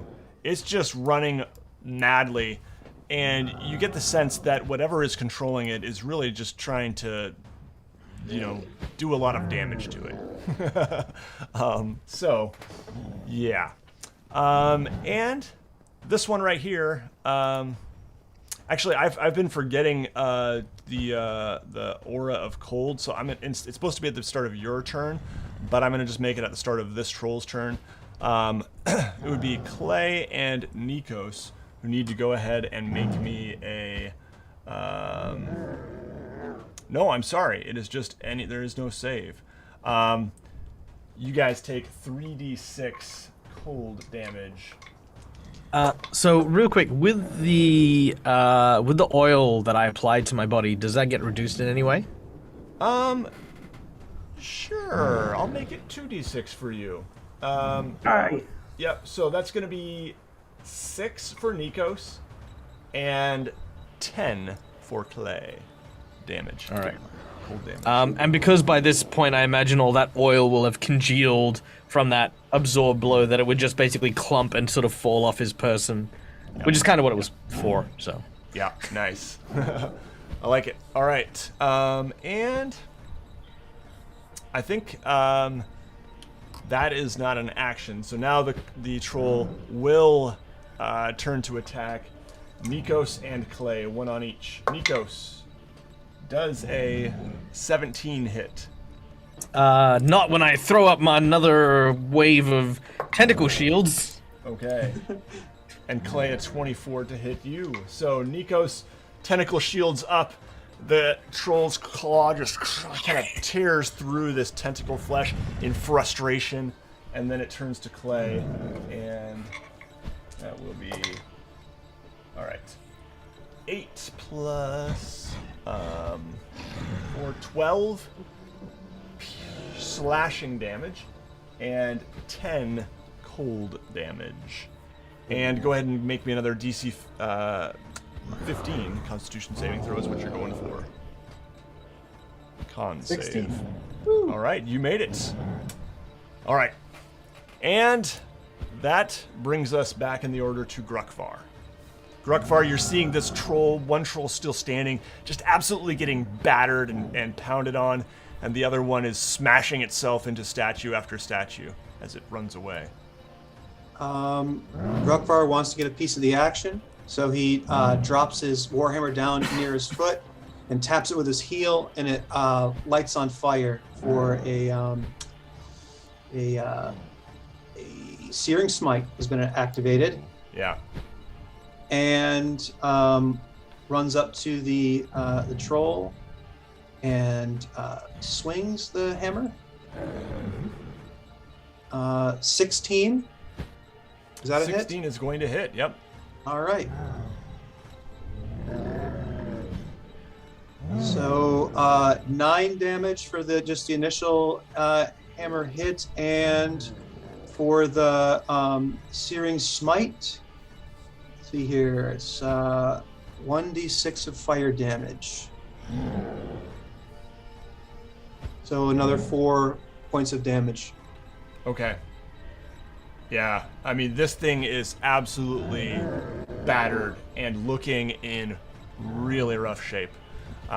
You've kind of like almost like smashed part of its, rib cage in, like just cracking ribs, and you can just hear it wheezing right now. And anything else you'd like to do on your turn? Yes. Belin Yeah. steps forward and casts. Uses her wand of magic missiles. Nice. 7 charges. And 1 or more charges. Catch the magic missile. All right, I'm going to cast it at 4th level. All right.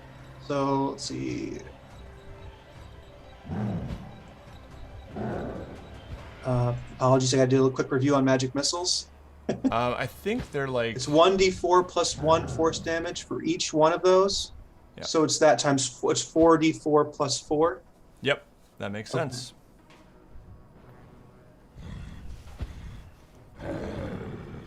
And after Gruckvar, we'll be back up to play. Okay, so that's 13 points of damage. Okay. Yeah, I mean, the troll drops to one knee now, and it's just bracing from all this damage it has taken. And Clay, it is your turn. All right, for my first attack, trident. Ugh, that's 12 to hit. Okay. That is not going to hit. Okay, so then what I'm going to do is I'm going to Ghost Water Dive over. Can I see where the axe that I threw is? Apologies, just before you Ghost Water dive away, does he have advantage because we're flanking? Nope. I don't do the flanking rules. There's like an optional rule for that in 5e, but it's generally not. Okay. Yeah, it's generally overpowered. Okay. Do I have advantage because Nikos was looking out for me? No. Oh, shit. Okay, so Ghost Water Dive. Can I see where? Because my like presumably like somewhere in here is where my axe fell, because that's where we first saw. Yeah. The first big guy. So can Yeah. I see where my axe is? Sure, you see it in the snow. Yep. Okay, so I'm gonna Ghost Water Dive over here, grab it, and then for my second attack, I am going to 2-weapon fighting. I'm gonna throw 1 axe at each of the beasts. Yes, go for it. Make those attack rolls. So 21 for the first one, Hits. 23 for the second one. Hits. So that is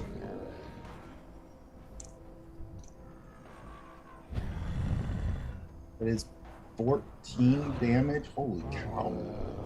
14 damage for Nice. the first axe, I'll say at 2. Yep. And then, okay, so 9, 10, 11. Now it's working. Oopsies. 9, 10, 11. 3 is 14 damage to the second one, to number 1. Okay. Yeah, awesome. Sans axe once again. Yeah. The first one you hit, number 2, is definitely like, yeah, it's just barely like, you can see its eyes starting to droop. It is looking You're not dead nearly yet. lifeless. Fizwick, it is your turn. Or I'm sorry, Nikos, and then How's- Fizwick. How's number 1 looking? Number 1 is still, looking pretty bloodied, we'll say. All right, so Nikos is going to move and provoke an attack of opportunity to get to here, Yep. if he wants to take the shot. Yep. Actually, no. No, he's not going to. He's just too incapacitated. All right. Very well. I'm then going to use... I'm going to use Tasha's Caustic Brew as a level 3 spell. So I'm going to heighten this one. Yep. So that is 2, 4, 64. And I'm going to use my sorcery point to convert that into fire instead of acid. Okay, yep. So he needs to make me a 3-foot line dexterity saving throw. All right. And he will make it with disadvantage because he's basically prone right now. And, yep, fails. All right, and it's a 30-foot line, so it's gonna hit the other one as well. Oh, nice. So they should both make dexterity saving throws? Yes, please. Okay, the other one fails as well. He rolled a 5. So, Nice. how much damage are they going to take? Okay, so each creature in the line is now covered in basically this napalm-like substance, which Nikos, for aesthetics, is going to vomit out in that line. A creature that is covered will take 64 damage at the start of each of their turns. Okay. Yeah. All right. Good to know. Anything else you'd like to do on your turn? As if that wasn't Gloat. enough. No, it's fine. I do nothing. That's all good. Yep, excellent. All right, next up, it is Fizwick's turn. Oh, and by the way, wait, so it doesn't take this damage till its the start of its turn? Yeah, it'll take the damage on the start of its turn, and it lasts for concentration up to 1 minute. Yep. And there's no additional save. There's no additional save. He has to kind of scrape or take a full action to rip it off himself. Yep. Troll number 2 is now like down on its knees, and it has one hand on the ground, wheezing and sounding real bad. Fizwick, you're up. Fizwick is just gonna cast bonfire on that crawling troll Yep. for 6 points of damage. Okay.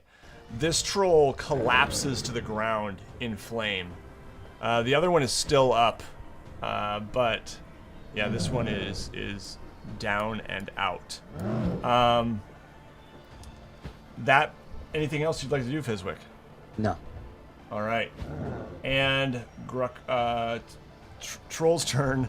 This one continues to run this way, smashing through, and then you see just the head smashing into the ice wall over and over.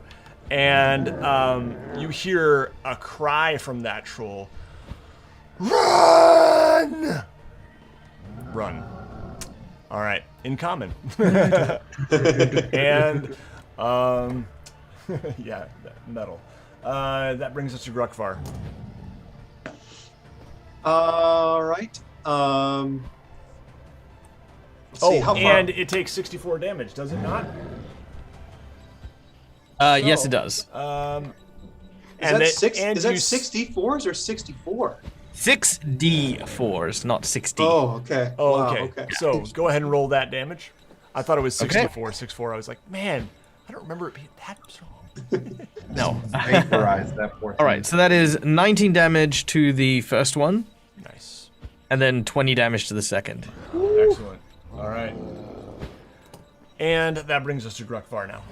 Okay. Grukvar steps over the corpse of Troll 2 Yep. and tries to steady himself for a clear line of sight to Troll 1 and fires off another guiding bolt. Nice. That's a 14. Does that All right. hit? 14 does not hit, unfortunately. Okay. Well, that's too bad. So yeah, your bolt just kind of blasts one of the statues and shatters ice off of it. Okay. Velen steps behind me here, or right next to me here, and casts. Actually, I'm going to use all of her motion and see if. Is that like? Do you think that's like 30 feet? Is that 1, 2, 3, 4? Is that Yeah. within 30 feet of me? Sure. Okay. I'm going to have her cast Blight. Okay. So the troll needs to make a Constitution saving throw. This is a little risky. All right. That is a 12. No, I'm sorry. A 14. Okay. Her DC is 14. Is that a failure or a success? I I don't think remember. he succeeds then. He made the DC. Okay. In that case, it's 4d8 necrotic damage. All right. Bring it.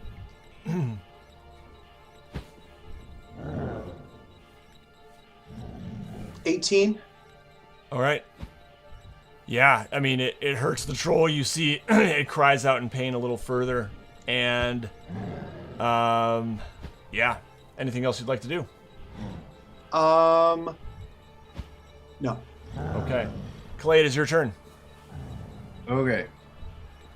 It yelled run? It yelled run. Hmm. And it's smashing its head into the wall. Oh, okay. That just sunk into me. All right. Okay, so I think Clay is going to help it out. So I'm going to run up and I'm going to try to, if I may, like jump on its back like I'm trying to surprise a friend who doesn't suspect it, like a giant piggyback ride. Absolutely. But at the same time, take my hand and put it on the back of his head and just slam it into the wall. Okay. Hey, buddy. I love it. All right. So, I don't know what you want me to do. Let's go Probably ahead. unarmed strike, maybe. Yeah, I mean, I would say you're enlarged. Let's go ahead and make this a attack roll with advantage first of all, Okay. and then so go ahead and make that attack roll, and then we will go ahead and make it like 3d6 because this with is advantage. yeah. So 23. Okay, so yeah, and then we'll go ahead and roll 3d6 as you smash his head and for 3d6 damage. Do I get to add my D4 to that? Yeah, sure. I'm afraid you don't because, It's barehanded. well, no, because I'm using a spell now that's invalidated. You're enlarged. Oh. Wait, so I'm not large anymore? Yeah, you're not large. You shrunk right down. Oh shoot. Okay, either way, it's. I mean, do you want me to do less damage then? Well, you just just go don't ahead have and the roll. 1d4. Yeah, just go ahead and roll 3d6. Okay, so then 12. It's helping you out. All right. This troll crumples No, to the sorry, ground. 10. Sorry, 10. This troll crumples to the ground and onto its knees and just falls down. And you see the ghost of Nass Lantamir just shoot out and just indecipherable even as the figure of a ghost, just this kind of like whitish blue streak toward where you all have come from. And we are finally out of combat. Whew. Yeah, that first roll, by the way, it took enough damage for it to die. It's just the book says it does not die unless it starts its turn with 0 hit points. Oh, and wow. and the ability to not regenerate because they have their regenerative ability. So, Both in of case them you're had wondering that, why I or- said it was almost dead and then it took like 30 damage, yeah, in hindsight, probably. Anyway, yeah. Both of them had that, or just the one? They both did. However, the fire damage nullified the regenerative. Ah. So, kudos Yeah, to Fizwick 'cause I- and Fizwick for the save. and Yeah, because I imagine I imagine Yeah. the knowledge check I made about trolls and stuff like that. I was like, I could try acid, but I figured fire's a pretty safe bet for what could possibly be ice trolls. I imagine. yeah, they Yeah. are indeed. Yeah. Whew. All right, well done, guys. We are going to take a short break, and we'll see where the party is off to next here on the Island of Solstice. Where? Before we move on, were there any humanoids in here, or were they all just like? There are humanoids. Yes. Okay. Yep. You can think about if Yep. you'd like to do anything with that information before you move on. Oh to crap! another I didn't part even of think the about island. Nikos wanting to do something with those frozen people. No, certainly not. Not I was Nikos. thinking we were going What? to save them, not eat them. Yeah, no. Slushies. That's exactly what I was thinking the whole time. I was like, yes, we could look and see if they know anything about the city. After the long 3-day whale ride, I think Nikos is probably famished. So, I'm very famished. yeah. All right. We'll be back very shortly. Thanks for hanging with us, guys. And yeah, stick around. We'll be back in about 5 minutes.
everybody. Welcome back. Here we are, Icewind Dale, Rime or Reason. Before we get going with the second half of the game, I want to encourage you to check out our sponsor, Hero Forge, at heroforge.com and get building some awesome characters and doing the things. Thanks to Hero Forge for their support. And yeah, all our tokens, all the character art you see on the thumbnail and the break screen and all that stuff, it's all from Hero Forge. So many great tools. And I also want to give a plug to Michael's channel, Dead Aussie Gamer. Check out Twitch and YouTube. He streams a lot of games and other fun stuff, including like Hero Forge stuff. So definitely check out his links. And Will's Dark Sea Workshop. Link in the description to that. It's an Etsy shop. Will makes amazing dice, pendants, and stuff like that. And they are absolutely gorgeous, sparkly galaxies like you've never seen, my friends. So They're okay. go check them out. And support an independent craftsman. All right. With that closed, shut out the outside world and escape back into Icewind Dale. Our party has just defeated a pair of ice trolls, and now around them find various creatures frozen in ice, some chewed upon, some just absolutely shattered and destroyed laying there, and some completely intact, encased in ice. A pirate with an eye patch, an elf with posed taking a shot from a bow, a wolf howling, many others. What would you guys like to do? Fizwick wants to slowly melt out this elf, see if he can maybe salvage a sweet bow. Yeah. Yeah, I mean, you managed to use your melting, your bonfire ability to slowly melt. And sure enough, there is a finely crafted bow that this elf is carrying. It is a long bow. And yeah, it's got all kinds of... It's taller than I am. What do you think? What does this bow look like, Will? It's really, it's like white, and it's got like flowers going up, like not flowers, but foliage painted and carved into the wood. It's green.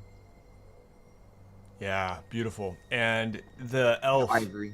now slowly just crumples to the ground as the ice around it melts as well.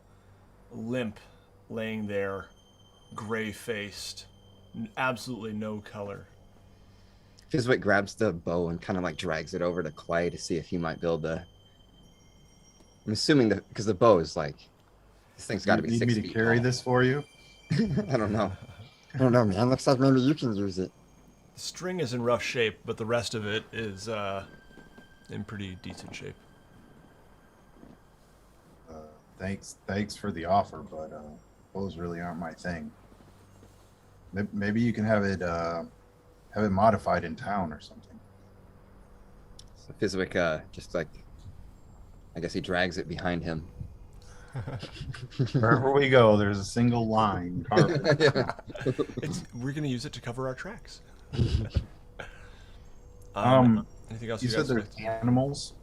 Yeah. Like, are there like bears or something that would have a thick hide and a lot of fur? Yes. There is a polar bear. Could I sort of hack at the ice and try to take as much fur off of it as I can? Yeah, absolutely. You could, probably would have to get Fizwick or someone to help you melt it. Or you could light a torch, I guess, in Fizwick's already burning bonfire and slowly melt it. And yeah, you can skin the bear. It's a bit of a process. It's, frozen pretty solidly, but you managed to do it.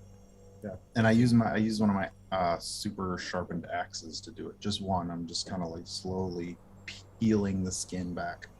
Yeah. All right, so yeah, you can add a polar bear hide to your inventory if you'd like to. Anything else you guys would like to do here?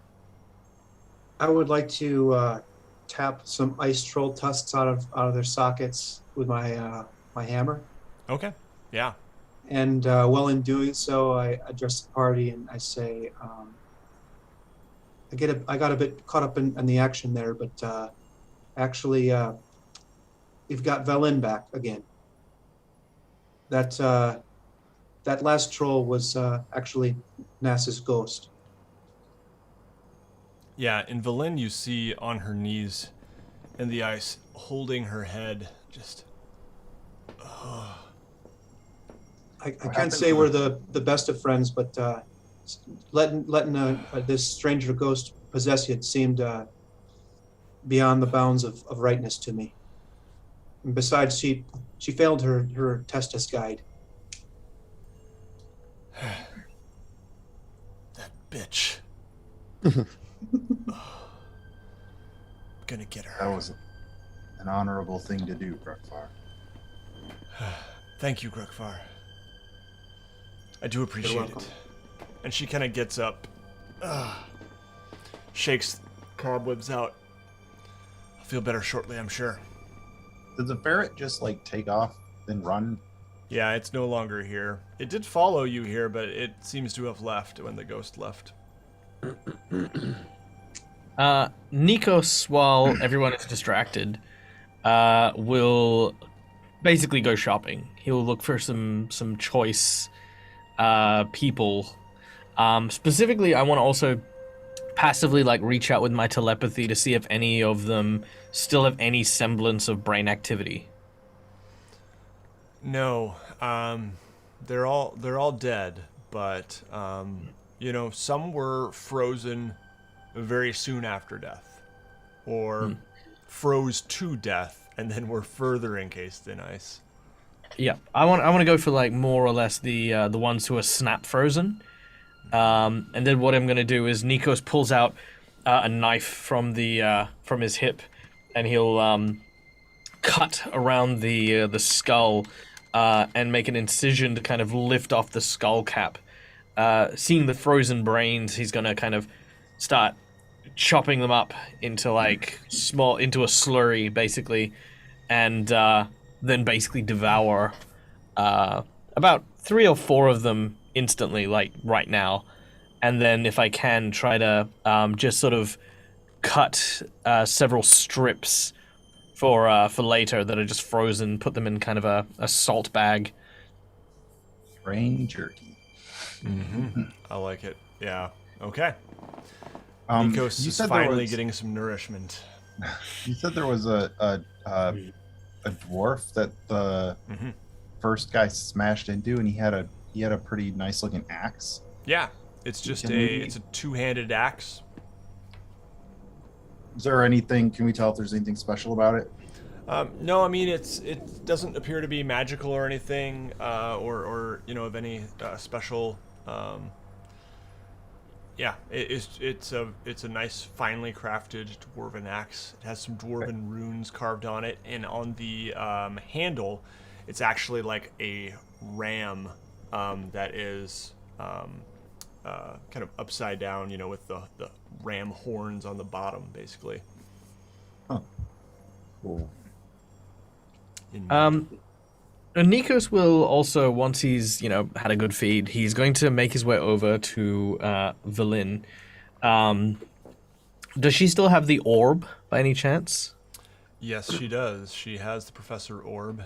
She kind of pulls it out of a little sort of leather bag on her side. It's about the size of a grapefruit, and she says, "It's good to have you back, Professor Scant." And the orb says, likewise, that was quite some ordeal there. Wow. I want to kind of help her to her feet and say, now, Velin, Was anything that your counterpart, what was their name, Nessian? Nass? Nass. Yep. Anything that Nass said, was it true? You mean about trusting me? No. I mean, that we can bridge later. For now, I really wish to know more than anything if we were heading towards a trap or any kind of ill fate. No, it's dangerous, so ill fate, probably. But no, there's no trap that I'm aware of. We can see that up ahead, and she points to the just kind of jagged crown on this skull that you can just catch a fleeting glimpse of before more mist kind of fog covers it. That's where the Codicil must be. Well, this then brings us to our next question. Shall we continue making our way south to try and find the ridgeline that'll lead us up? Or should we try to scale the mountain here? Looking, obviously, not too far away, seems to be like one of the crag edges, a thinner edge compared to, like, obviously the points that go outwards. Nikos will surmise that it might be worth trying to climb up here.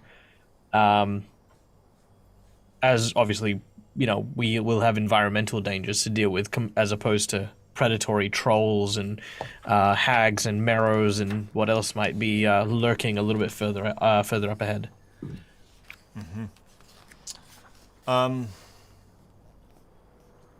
At this point, you do see the ice mephit Sopo kind of flutter back into the picture, and he starts chattering a little bit to Valin, and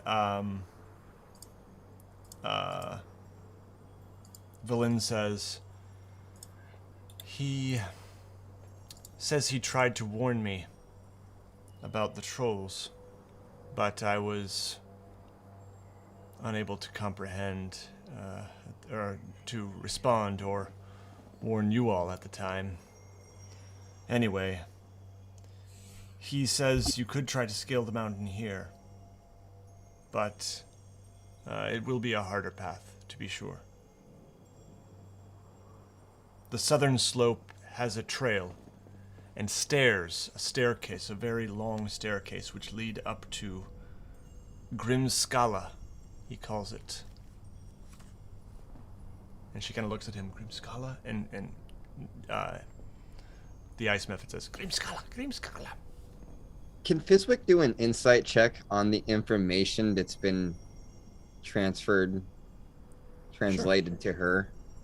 Sure. Yeah, go ahead. 20? Cool.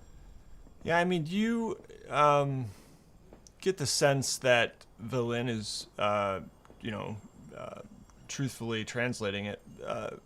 Sopo still seems, mischievous, playful. Yeah. Is there coverage on the hillside of the mountain up to the Grimskull? Is there tree coverage, or is it rocky and barren, or what does it look like? There is no tree coverage at all. In fact, I'll just show you guys the, like you can see from this here, kind of that staircase, which is really like the only way into like the door, essentially. And that's on the southern side. South, yeah, right. So you could certainly scale one of the other sides, but then you're left at some point kind of having to go south to get to the staircase. Are those trees, or are they like ice spires that are?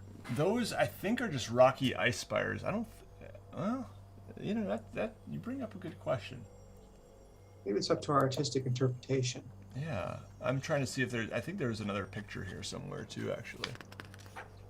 I'd vouch for taking the southern trail. I figure whoever's up on that peak can see us no matter which way we come from, so we might as well just take the direct route. I vote for the mountain, mostly because it is a very, very long journey to go all the way south. And if we get closer to the peak, taking the southern route would be a far shorter distance.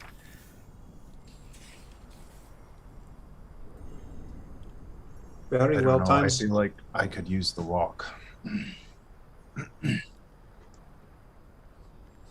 Yeah, at some point, so the stairs do form like I mean, they're sheer.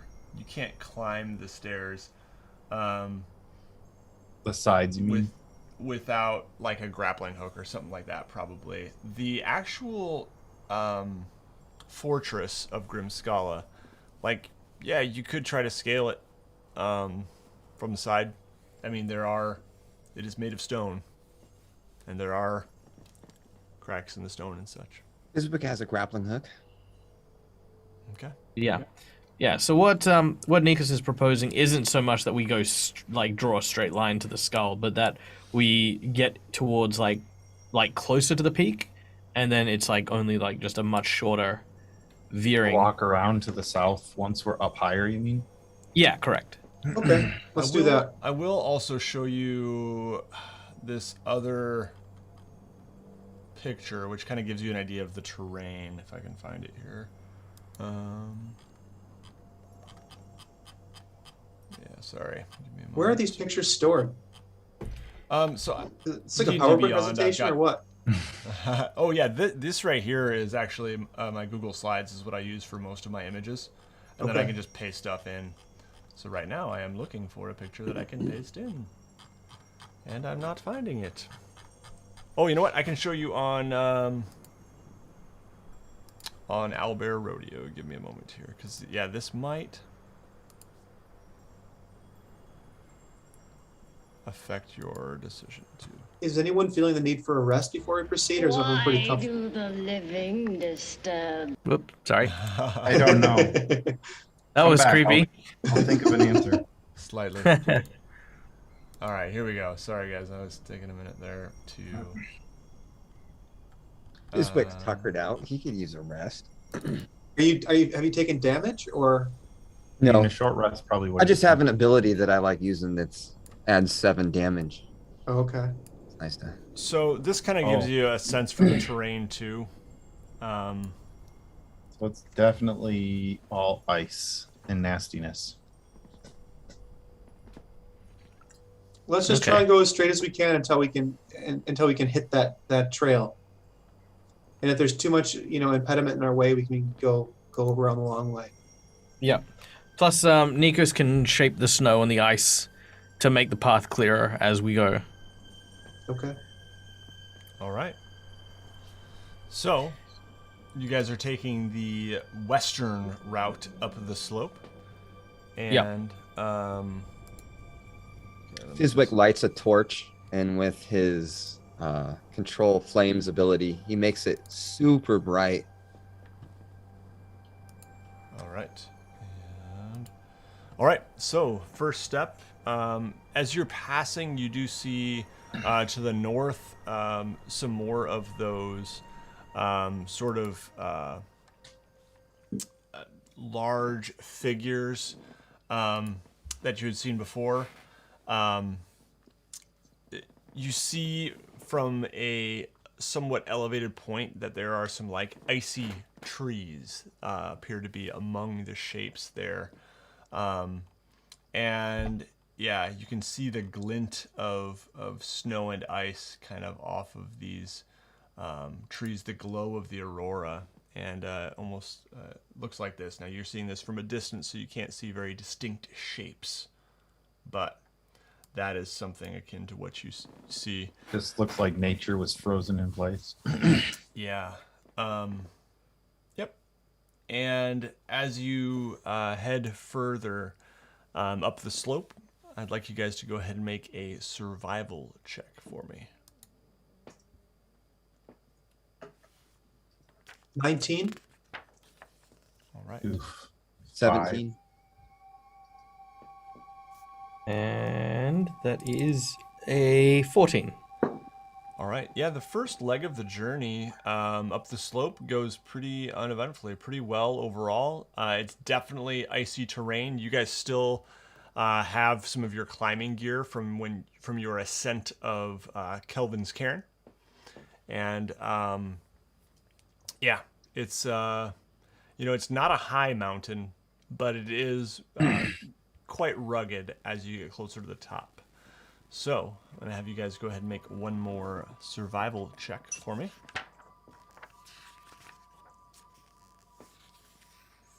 $16. 23. 4. 10. Okay. And, yeah, I'm going to say that at this point, Nikos, you mentioned using some of your magical abilities to try to ease the path. Why don't you go ahead and make an intelligence roll for me to see how that goes? That is a 17. All right. So, let's see. I think Fizwick, what did you roll, a 4? I'm going to say that Fizwick and Nikos, you guys did not roll high enough to avoid exhaustion, but because of Michael's intelligence roll, I'm going to give you advantage, and so you can go ahead and roll once more.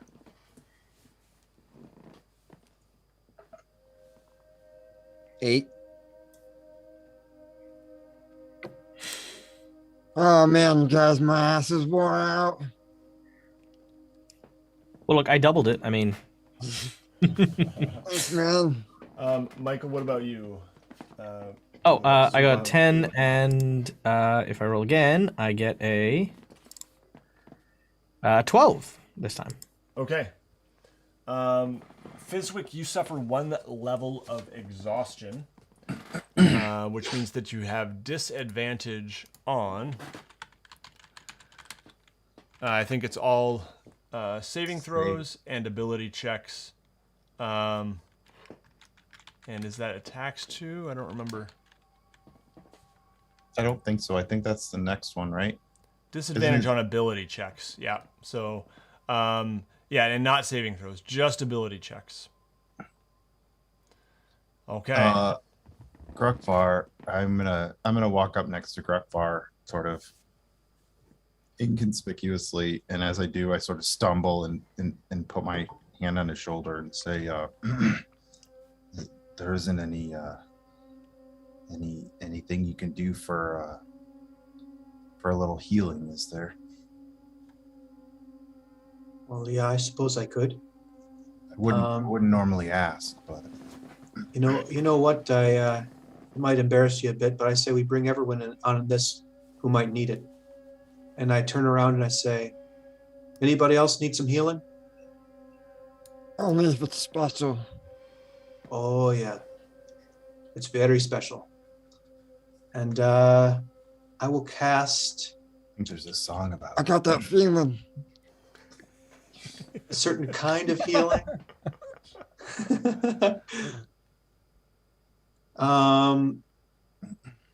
I cast Prayer of Healing, and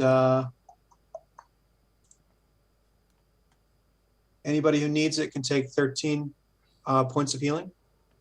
Yes, please. Yep. Okay. Nice. A creature. Okay, I'm just looking. So that you'll still be exhausted, Fizwick. The only finishing a long rest will reduce your exhaustion level by 1. But and did you guys take a short rest in the circle or no? No. I don't think so. Okay. Actually, could I have? Because I imagine it'd take a while to skin a polar bear. Yeah. However, the cold here on the Island of Solstice is such that the effects of a long or a short rest are pretty awful. So Just from basically- exposure, just from being out in the Yeah, open. This is a regional effect on the island. So, whenever a creature that lacks resistance or immunity to cold damage spends a hit die to regain hit points within 1 mile of the island, it regains only a number of hit points equal to its con modifier. Oh. It doesn't get to roll the die. Okay. So you'd That's probably find yourself fairly Wouldn't be too bad. unrested. That's okay. I mean, I imagine we'd only discover that once we did a rest. So I mean, Yeah. that's fine. I'll take that bullet. But that's okay. My con's not too bad. I've actually got 2 cons, so I at least recover something. So are we doing a short rest then? Is that what we're We calling did. it? Yep, you Yeah. can say you did a short rest. Yep. Yeah, because basically, while cutting off animal stuff and harvesting teeth and stuff like that, all I was doing was really eating. Yep. Fair. All right. Very good. So you guys continue your journey up the slope of the mountain here, and sorry, I'm doing a lot of map shuffling. Let's get that map back up. Boom, boom, boom. You guys see another kind of cluster of ice statues down to the south here. So let me clarify. As you are now up here,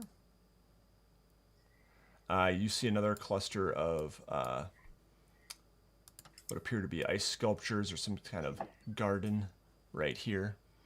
And you are getting very Throw close that to up the in skull. the viewing window there. Oh, sorry. Yep, I do not have it in the viewing window. Thank you for pointing that out. Let's get OBS back. There we go. So yeah, right here you guys see another cluster of ice sculptures, and you are getting very close to the skull. Do the ice sculptures look different than the ones that we were dealing with in the circle? They do. I mean, it's hard to tell from a distance, but there are like large trees and other things that just weren't there, more than just creatures, and Like they're ice creations? yes, it's a little bit hard to tell, but it does look different, and some of them look like bigger, like larger than life, like a deer, a stag that is like 15 feet tall and stuff like that. How far away are we from those things? You're probably, the map, 1 square equals 200 feet. So you're probably about 1,000 feet away. Okay. Too cold to want to investigate more. As you're going up, Sopo kind of flies up ahead, and he points to the other side of the slope opposite you, and then he goes, and it seems to be a warning of some kind, and Valin says, I don't quite understand the word that he's using, but there appears to be some kind of creature on the other side of the island. Perhaps multiple. On the other side of the mountain slope. Would it be out of the question to set up an ambush? Perhaps you can scout ahead and take a look and see what you see. Fizwick kind of walks ahead a little bit quietly to see if he can get any advantage. Yeah, I mean it's gonna take a while, but I would let you maybe make an acrobatics or athletics check to see how well your climbing goes here, if you actually want to look to the other side. Yeah. Okay. Acrobatics, 17, but that's with disadvantage, right? Oh yeah, yep. So I got to roll twice and take the lowest. Okay. Mm-hmm. So it's 27 the second time, so it looks like 17. Okay, yeah, you managed to scramble up ahead a ways. You can't get quite like on top, but you scramble around over here perhaps, and you don't see anything, but you do see, I guess, like a couple of openings, what look like caves or some kind. So I may be able to see more from up on the stairs, higher up. I'm gonna go head up just a little bit higher. So that now you're starting to get into like, scale the tower range now if you want to is get higher, terrible or the scouting. staircase. I'm just gonna go back. Okay, yeah. Yeah, I mean it's like the kind of like crags and valleys of just ice, and yeah. Okay, so you guys are here. You could try to scale the side of the actual tower, or fortress rather, or you could try to go around and find the stairs. What But would you there's like to something over there. Didn't you say that there was like actually creatures or something? do? Yeah, on the other side of the mountain. Yep. Okay. And but the ultimate goal, It's in there. according to Villin at least, is getting into the fortress. Oh. The openings that Fizwick would have seen, are those what we see on the map here, these dark spots on the sort of right side? They are. Yep. Okay, so they're not, I don't know if Fizwick would have told us that, but they're not right by the stairs, I don't think. No. The stairs not at will be coming out of the skull's mouth. Yeah, basically. okay. Yeah. Exactly. You would be quite a distance away from those still. Grogvar's never seen Fizwick look so under the weather because he's always at full energy. So he would prefer to go to the southern trail at the nearest opportunity to get into the fortress. All right. I agree. Let's get this over with. Whatever this is. All right. So you guys want to find the staircase, basically. Yep. Over here. Okay. Yeah. So you managed to kind of make your way up and down these icy slopes. Occasionally, Nico's kind of freezing a path in place, or blowing some snow to like reveal, maybe to make sure that there's no hidden chasm there. And as you do so, you do see the staircase starting to loom up ahead of you. The steep walls along the side are going to be hard to climb, but a grappling hook to the other side could possibly make it doable. Fizwick, did you want to try that? Yeah, let's toss her out. Okay. Well, the Go ahead stairs and are make- even too steep to climb the proper way. No, they're not too steep to climb the proper way, but you would have to go back like almost all the way to here in order to like get on the stairs. So what I'm saying is the side wall of the stairs, which I will show you once again on this right here, would take some work to climb. Unless you I do don't want to mind. go all the way back down the slope.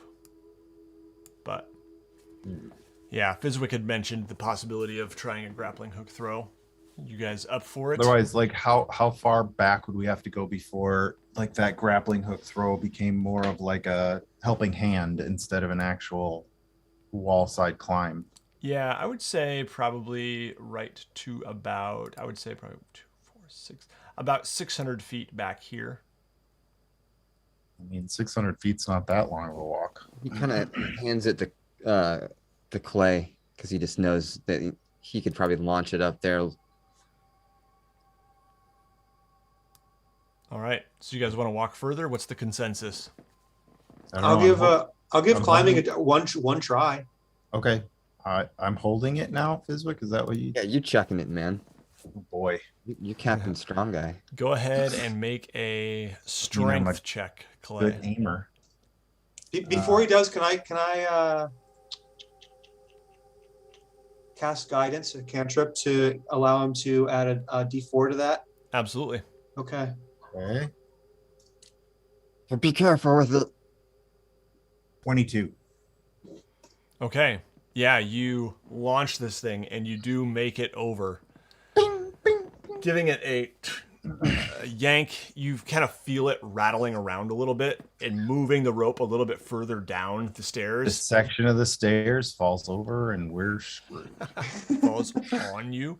But you eventually manage to like find, like keep pulling and until it finally rattles into something that feels fairly sturdy. A chink in Okay. the bricks, or perhaps even a bit of stone or ice that has clung to the side of the staircase here. I hold the rope and say, give it a shot, Fizwick. Fizwick just kind of scurries up like a little squirrel. And, surprisingly quick. Looks Yeah. good. And he's kind of like hanging from it like a sloth. 2 animal references there. Beat that. While he's being a turd on the line, I just grab the rope and just go thump, And he just just bonk him completely against the wall flops for a right second. behind it. Into the snow. Thump. All right. You guys want to climb up here? Yeah, is Yes, we Fizwick might as up? well. Okay, let's just all go He's ahead getting and up make now. a strength check. Okay. Or, yeah, just straight up strength. Oh, I am absolutely not going to do that. 17. 23. Nikos, wait here. We'll pull you up. Oh, I'm absolutely going to watch what happens first. Well, and then you're just going to fly up there like Yeah, pretty much. Fizwick, are you going to... I'm not trying to be sarcastic. No, you're on the money. That's exactly what I'm doing. I'm like, why am I climbing this Nikos wall turns into like a giant eagle. peasant? I could have carried you the entire time. Fizwick, are you going to try to climb? Did you make your strength check? Fizwick was going to, but he just kind of like is. Clay, give me a hand, man. I kneel down so he can climb on my back. He just kind of. Oh, it's very firm. I definitely roll my eyes though. It's like steel. All right, so, and Clay, you rolled a 23, is that right? I rolled a 17. 17, okay. Yeah, we'll say that's good enough with Fizwick on your back to make it up. Clay's a It's burly pretty guy. tiny. And Grokvar, you got the 23? Or Yeah. 21? Okay.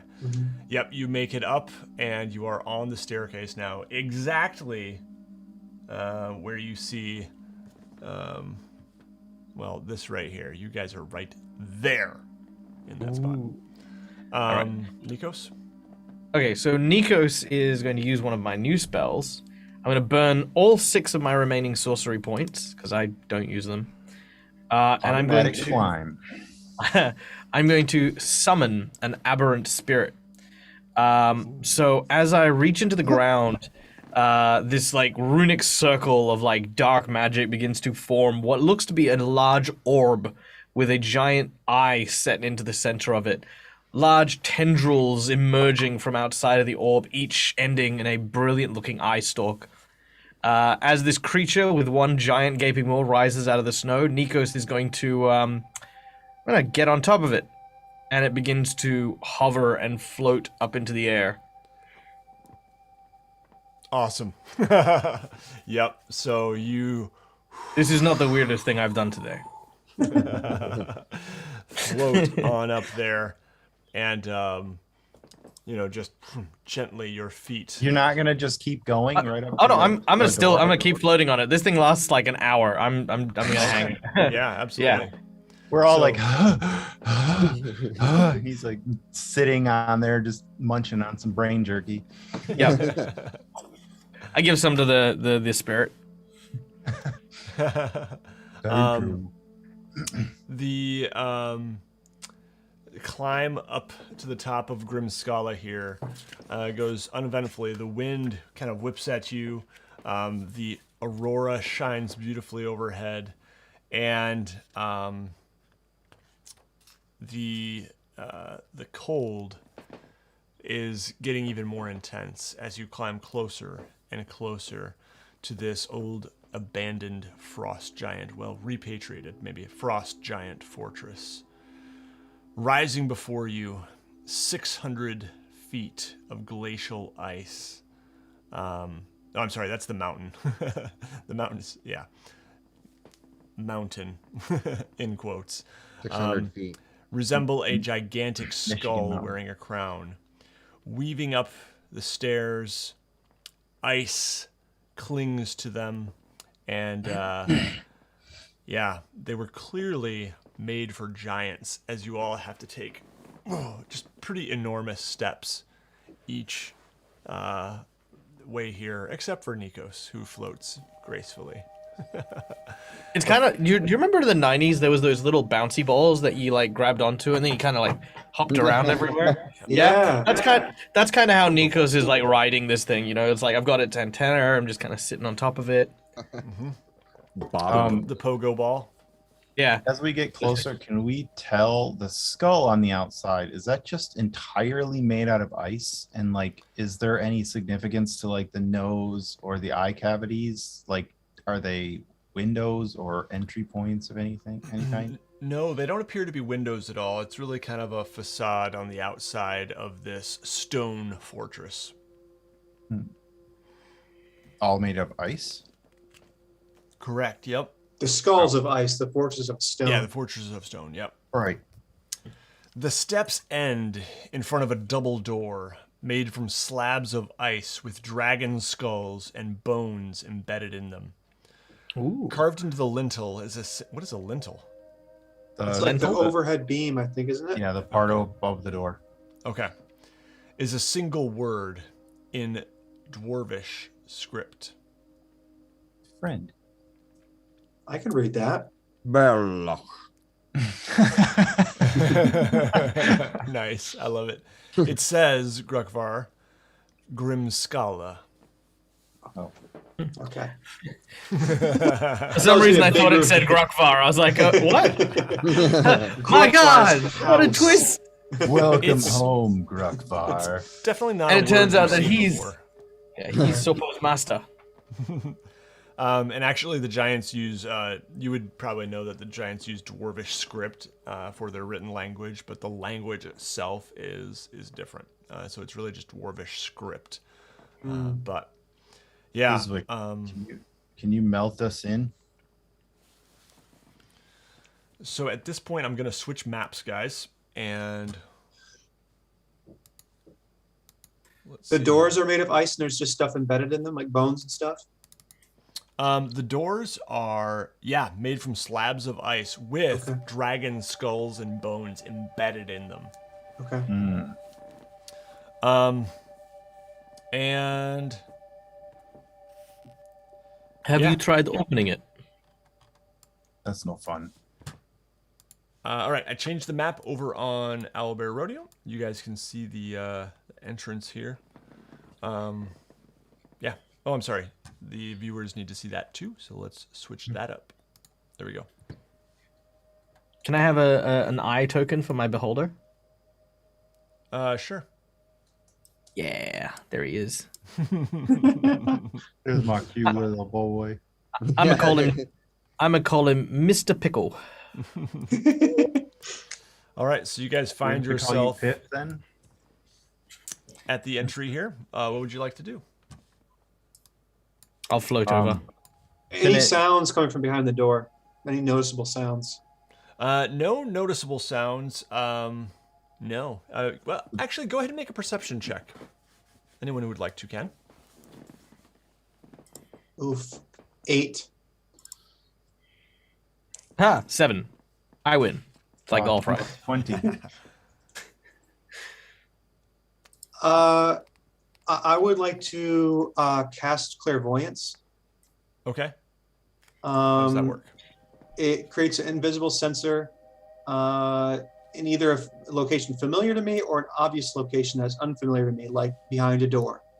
And I did roll a 20 on my perception check, just in case that might change what you want to do. You don't hear anything, Clay. Go ahead. Yeah. Oh, okay. The sensor remains in place for the duration, which is if I can hold it there for 10 minutes, it can't be attacked or otherwise interacted with. And I'm going to choose the ability to see what the sensor sees. And I have that sense as if I was in that sensor's space. Okay. A creature that can see the sensor, such as a creature benefiting from see invisibility or true sight, sees a luminous and tangible orb about the size of my fist. Okay. So your sensor, so you'd be able to sense what's in that room, essentially? I can see. I placed the sensor right behind the door, so I can see what's in the room. Yeah, I mean, pretty much you just see a long hallway that curves around, and there are some doors off of that. But the hallway itself is fairly empty, other than a bit of rubble at the far end. Okay. But you see a long hallway with several doors. Can I walk up to the door and the main door there and see if it opens? Yes, you push, and it does indeed open. This sound of scraping ice on stone, just gently, not super loud, but it does make some noise as you push open. And come on, Cursa. You now are. Oh, I did the wrong thing. It's been a while since I've owlbear rodeoed. There we go. Okay, so that is essentially what you see as you enter. Maybe using clairvoyance here was a bit of a waste. And you can't move it. No. All right, I'll head in. Okay. And I'll just go ahead and show you guys the long hallway as well. You can see straight ahead here. Quite a ways. There's an opening up ahead, an opening to the left, and some rubble at the end of the hallway with a hole in the icy stone floor. Is it as cold in here as it was outside? There's less wind, but this Okay. cold is kind of piercing your skin, sinking in. I listen at this door, or I Okay. guess in general. Yeah. And That's a. you hear nothing. This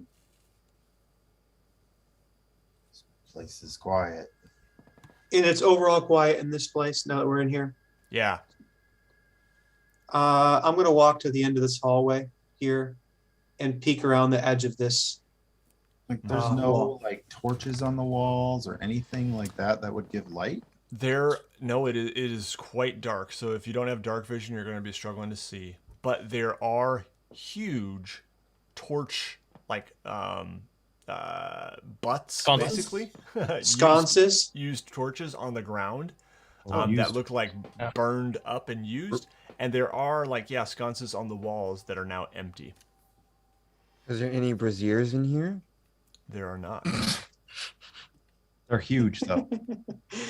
What do I see if I peek around that wall? Yeah, so around that wall is in the middle of this immense hall, and I'll just go ahead and show you here. I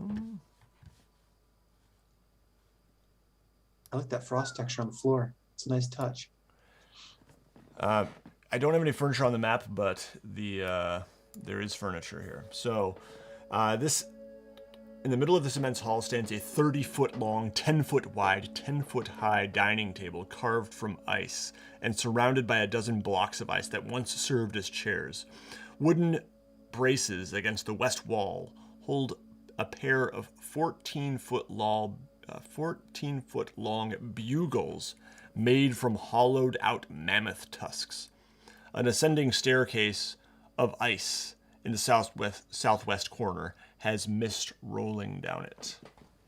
Can I take some of the wood that's on the floor and then maybe a torch and put it in one of the braziers just to start, maybe get a little heat going on in here? Yeah, absolutely, you can. Yep, you managed to do so. I'm going to open this door that Clay was listening to.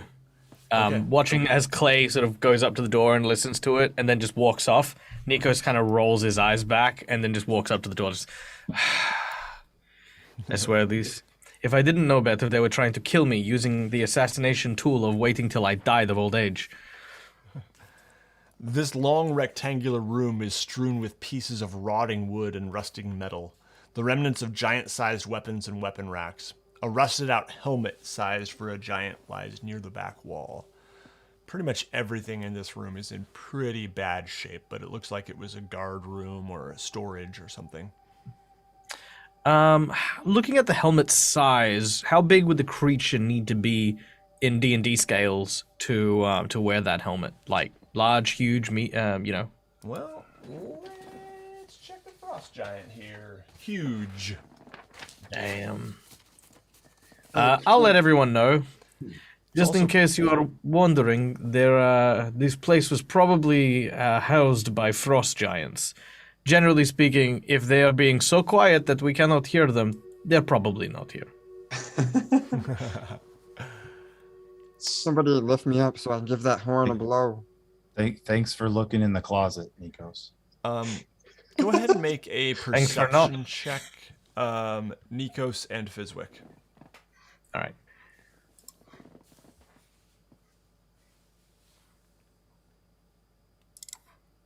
$14. 17. Nikos, you hear just faintly to your right a snoring sound. I'll telepathically tell everyone to keep quiet. I'm gonna then tell Fizwick, can you quietly open the door? Fizwick kind of slides next to the door and puts his hand on it and just tries to open it as quietly as possible. All right, yeah, go ahead and make a stealth check for me. 16. All right. As you open the door, let me get the map right here. Are they made out of ice as well, like the interior doors? Yeah, I believe they are. Let's double check here. I see Mr. Pickles floating doors. around. They are 20 Mr. feet Pickles has high, teeth. 8 feet wide, 2.5 of chiseled ice, 2.5 foot thick slabs of chiseled ice with crude handles. In place of hinges, each door has a thick cylindrical pins of ice that rest in holes at the top and bottom edges of the door's frame. Are there bones in these doors too? So actually, this right here is going to be a bit hard to open. Fizwick, go ahead and make a strength check in addition to your stealth. Disadvantage. Oh, how about a 0? Ooh. I rolled a Yeah, 0. It's not gonna happen. Somehow he gets his tongue stuck to the door. You guys see Fizwick's feet just going like this as he's pushing against the door. I'll try to give him a hand. Yeah, I'll try to assist. Okay. So go ahead and make a strength check, Nikos. That's a 15. Okay. Yeah, I would say with Nikos's help, you managed to get the door open and Good job, you did it. See what I did, guys? I don't tell him that I helped. I don't have it in me. You see a withered old frost giant leaning heavily on a great axe, sitting on a squat stool, sitting in front of the tall door on the other end. You can see He's the blocking giant's the door? wooden stool upon which he sits creaks under his weight, and his eyes open, a cloudy stare, and he struggles to his feet creakily. De Froom, de Schnoozer Scholka. And he drags his axe into place. And Nikos, you understand what he is saying. I do. Choose wisely. I've been here a long time. He says, "Death, we meet at last." And that is where we will end this session. Hey. Oh, He looks really old and withered. Yeah. Please no, Granddad. Go back to bed. All right. Thank you guys for playing. This begins our exploration of Grimscalla. There are a few different levels here, and many perils await you. Slightly more perilous than, almost dead and decrepit giants. But I have a button I want to try. yeah, go ahead. If that's all right. Yeah, Okay. absolutely. Yeah. Nice. What did that one say by it? I'm just curious. Dumb. I love it. All right. Well, yeah, thank you so much to everyone who tuned in here. Dale, Lance, Jake, Patrick, and many others. Thanks for hanging out with us. I see Steve up there. Hey, Steve, patron Steve. Bicklestone, many others. It's a lot more fun with you guys hanging out with us, and we appreciate it. And now we are going to be playing again on the not 20. We're getting into October, my friends. October 11. And I kept meaning to check, and I didn't. When is the 1 year anniversary? Like, when was our session 1? I know we had a session 0 before that. Let's see if I can. Well, I find can this have here. I can have a quick look. Yeah. It would have been in the fall for sure, because I had just moved in All right. from working out on the porch. That means we're gonna play for 4 hours that night. All right. The exact date I'm back to session 9 here. was Really. October 6th, 2020. Nice. So yeah, next session will be, basically our 1 year anniversary. Session 0 we probably had around this time last year. So throw us a party. So- Well, Yeah. you know, I was gonna say, well, if you recall, I wasn't there for the first one, so that's not my anniversary. It's There you saying- go. Oh, That's that's right. right. That's right. I was I on missed the app out. and I said we're playing without Nikos. This is the date. Cool. And Kendra, there. Thank you for pointing that out, Jake. Kendra's watching. Yeah. Lance, thank you. All right. And McBluff. McKinley. We've got. Yep. Anyway, you guys are awesome. And Michael, you got anything cool coming up you want to plug before we sign off here? I do, but can I go last? Because it's a big plug. Go for it. Yeah. I don't. It's I Anyone- sell anything dice. else? I will give Buy I will some give of the my shit plug. You guys want? That's it. Yep, buy some Or- of his dice. That way. All right. Yep. Nice. My plug is just don't forget patrons get access to campaign diaries as well. If you want a little behind the scenes kind of reflection from the DM perspective, me talking about things that I feel like went well or could go better from my own prep perspective, and just kind of hearing about the process of being a dungeon master. So check that out, patreon.com/WASD20. And there's other cool benefits too. And don't forget to check out Hero Forge and I always get it wrong. Michael. Hey, all right. And Sirenscape, of course, because all the cool noises and soundies Yes. and all the things we love. In case Ben is watching, hi Ben, this is awesome. I love this, by the way. It makes it so much easier to do the sound effects with the way that everything is kind of laid out. So yay. Yeah. So, hey guys, for those of you who don't know me, my name's Michael. I'm the Dead Aussie Gamer. I run a Twitch and YouTube channel where I do a whole bunch of variety things based on RPGs. On my YouTube channel, I give advice. On Twitch, I play a lot of live play games, and I also build Hero Forge minis on Wednesdays. Now, the big event that I've got coming up, this is huge, and I'm going to say huge because it is the biggest event I've ever produced and worked on. And it is a stream team fundraiser we are at the moment calling Level Up, where myself, the dreaded GM, and Robert Hartley GM from Viva La Dirt League D&D are going to be doing a fundraiser to raise funds to make a conjoined kind of channel to do a whole bunch of really, really cool stuff, to produce some higher quality materials that have the three of us doing what we love the most.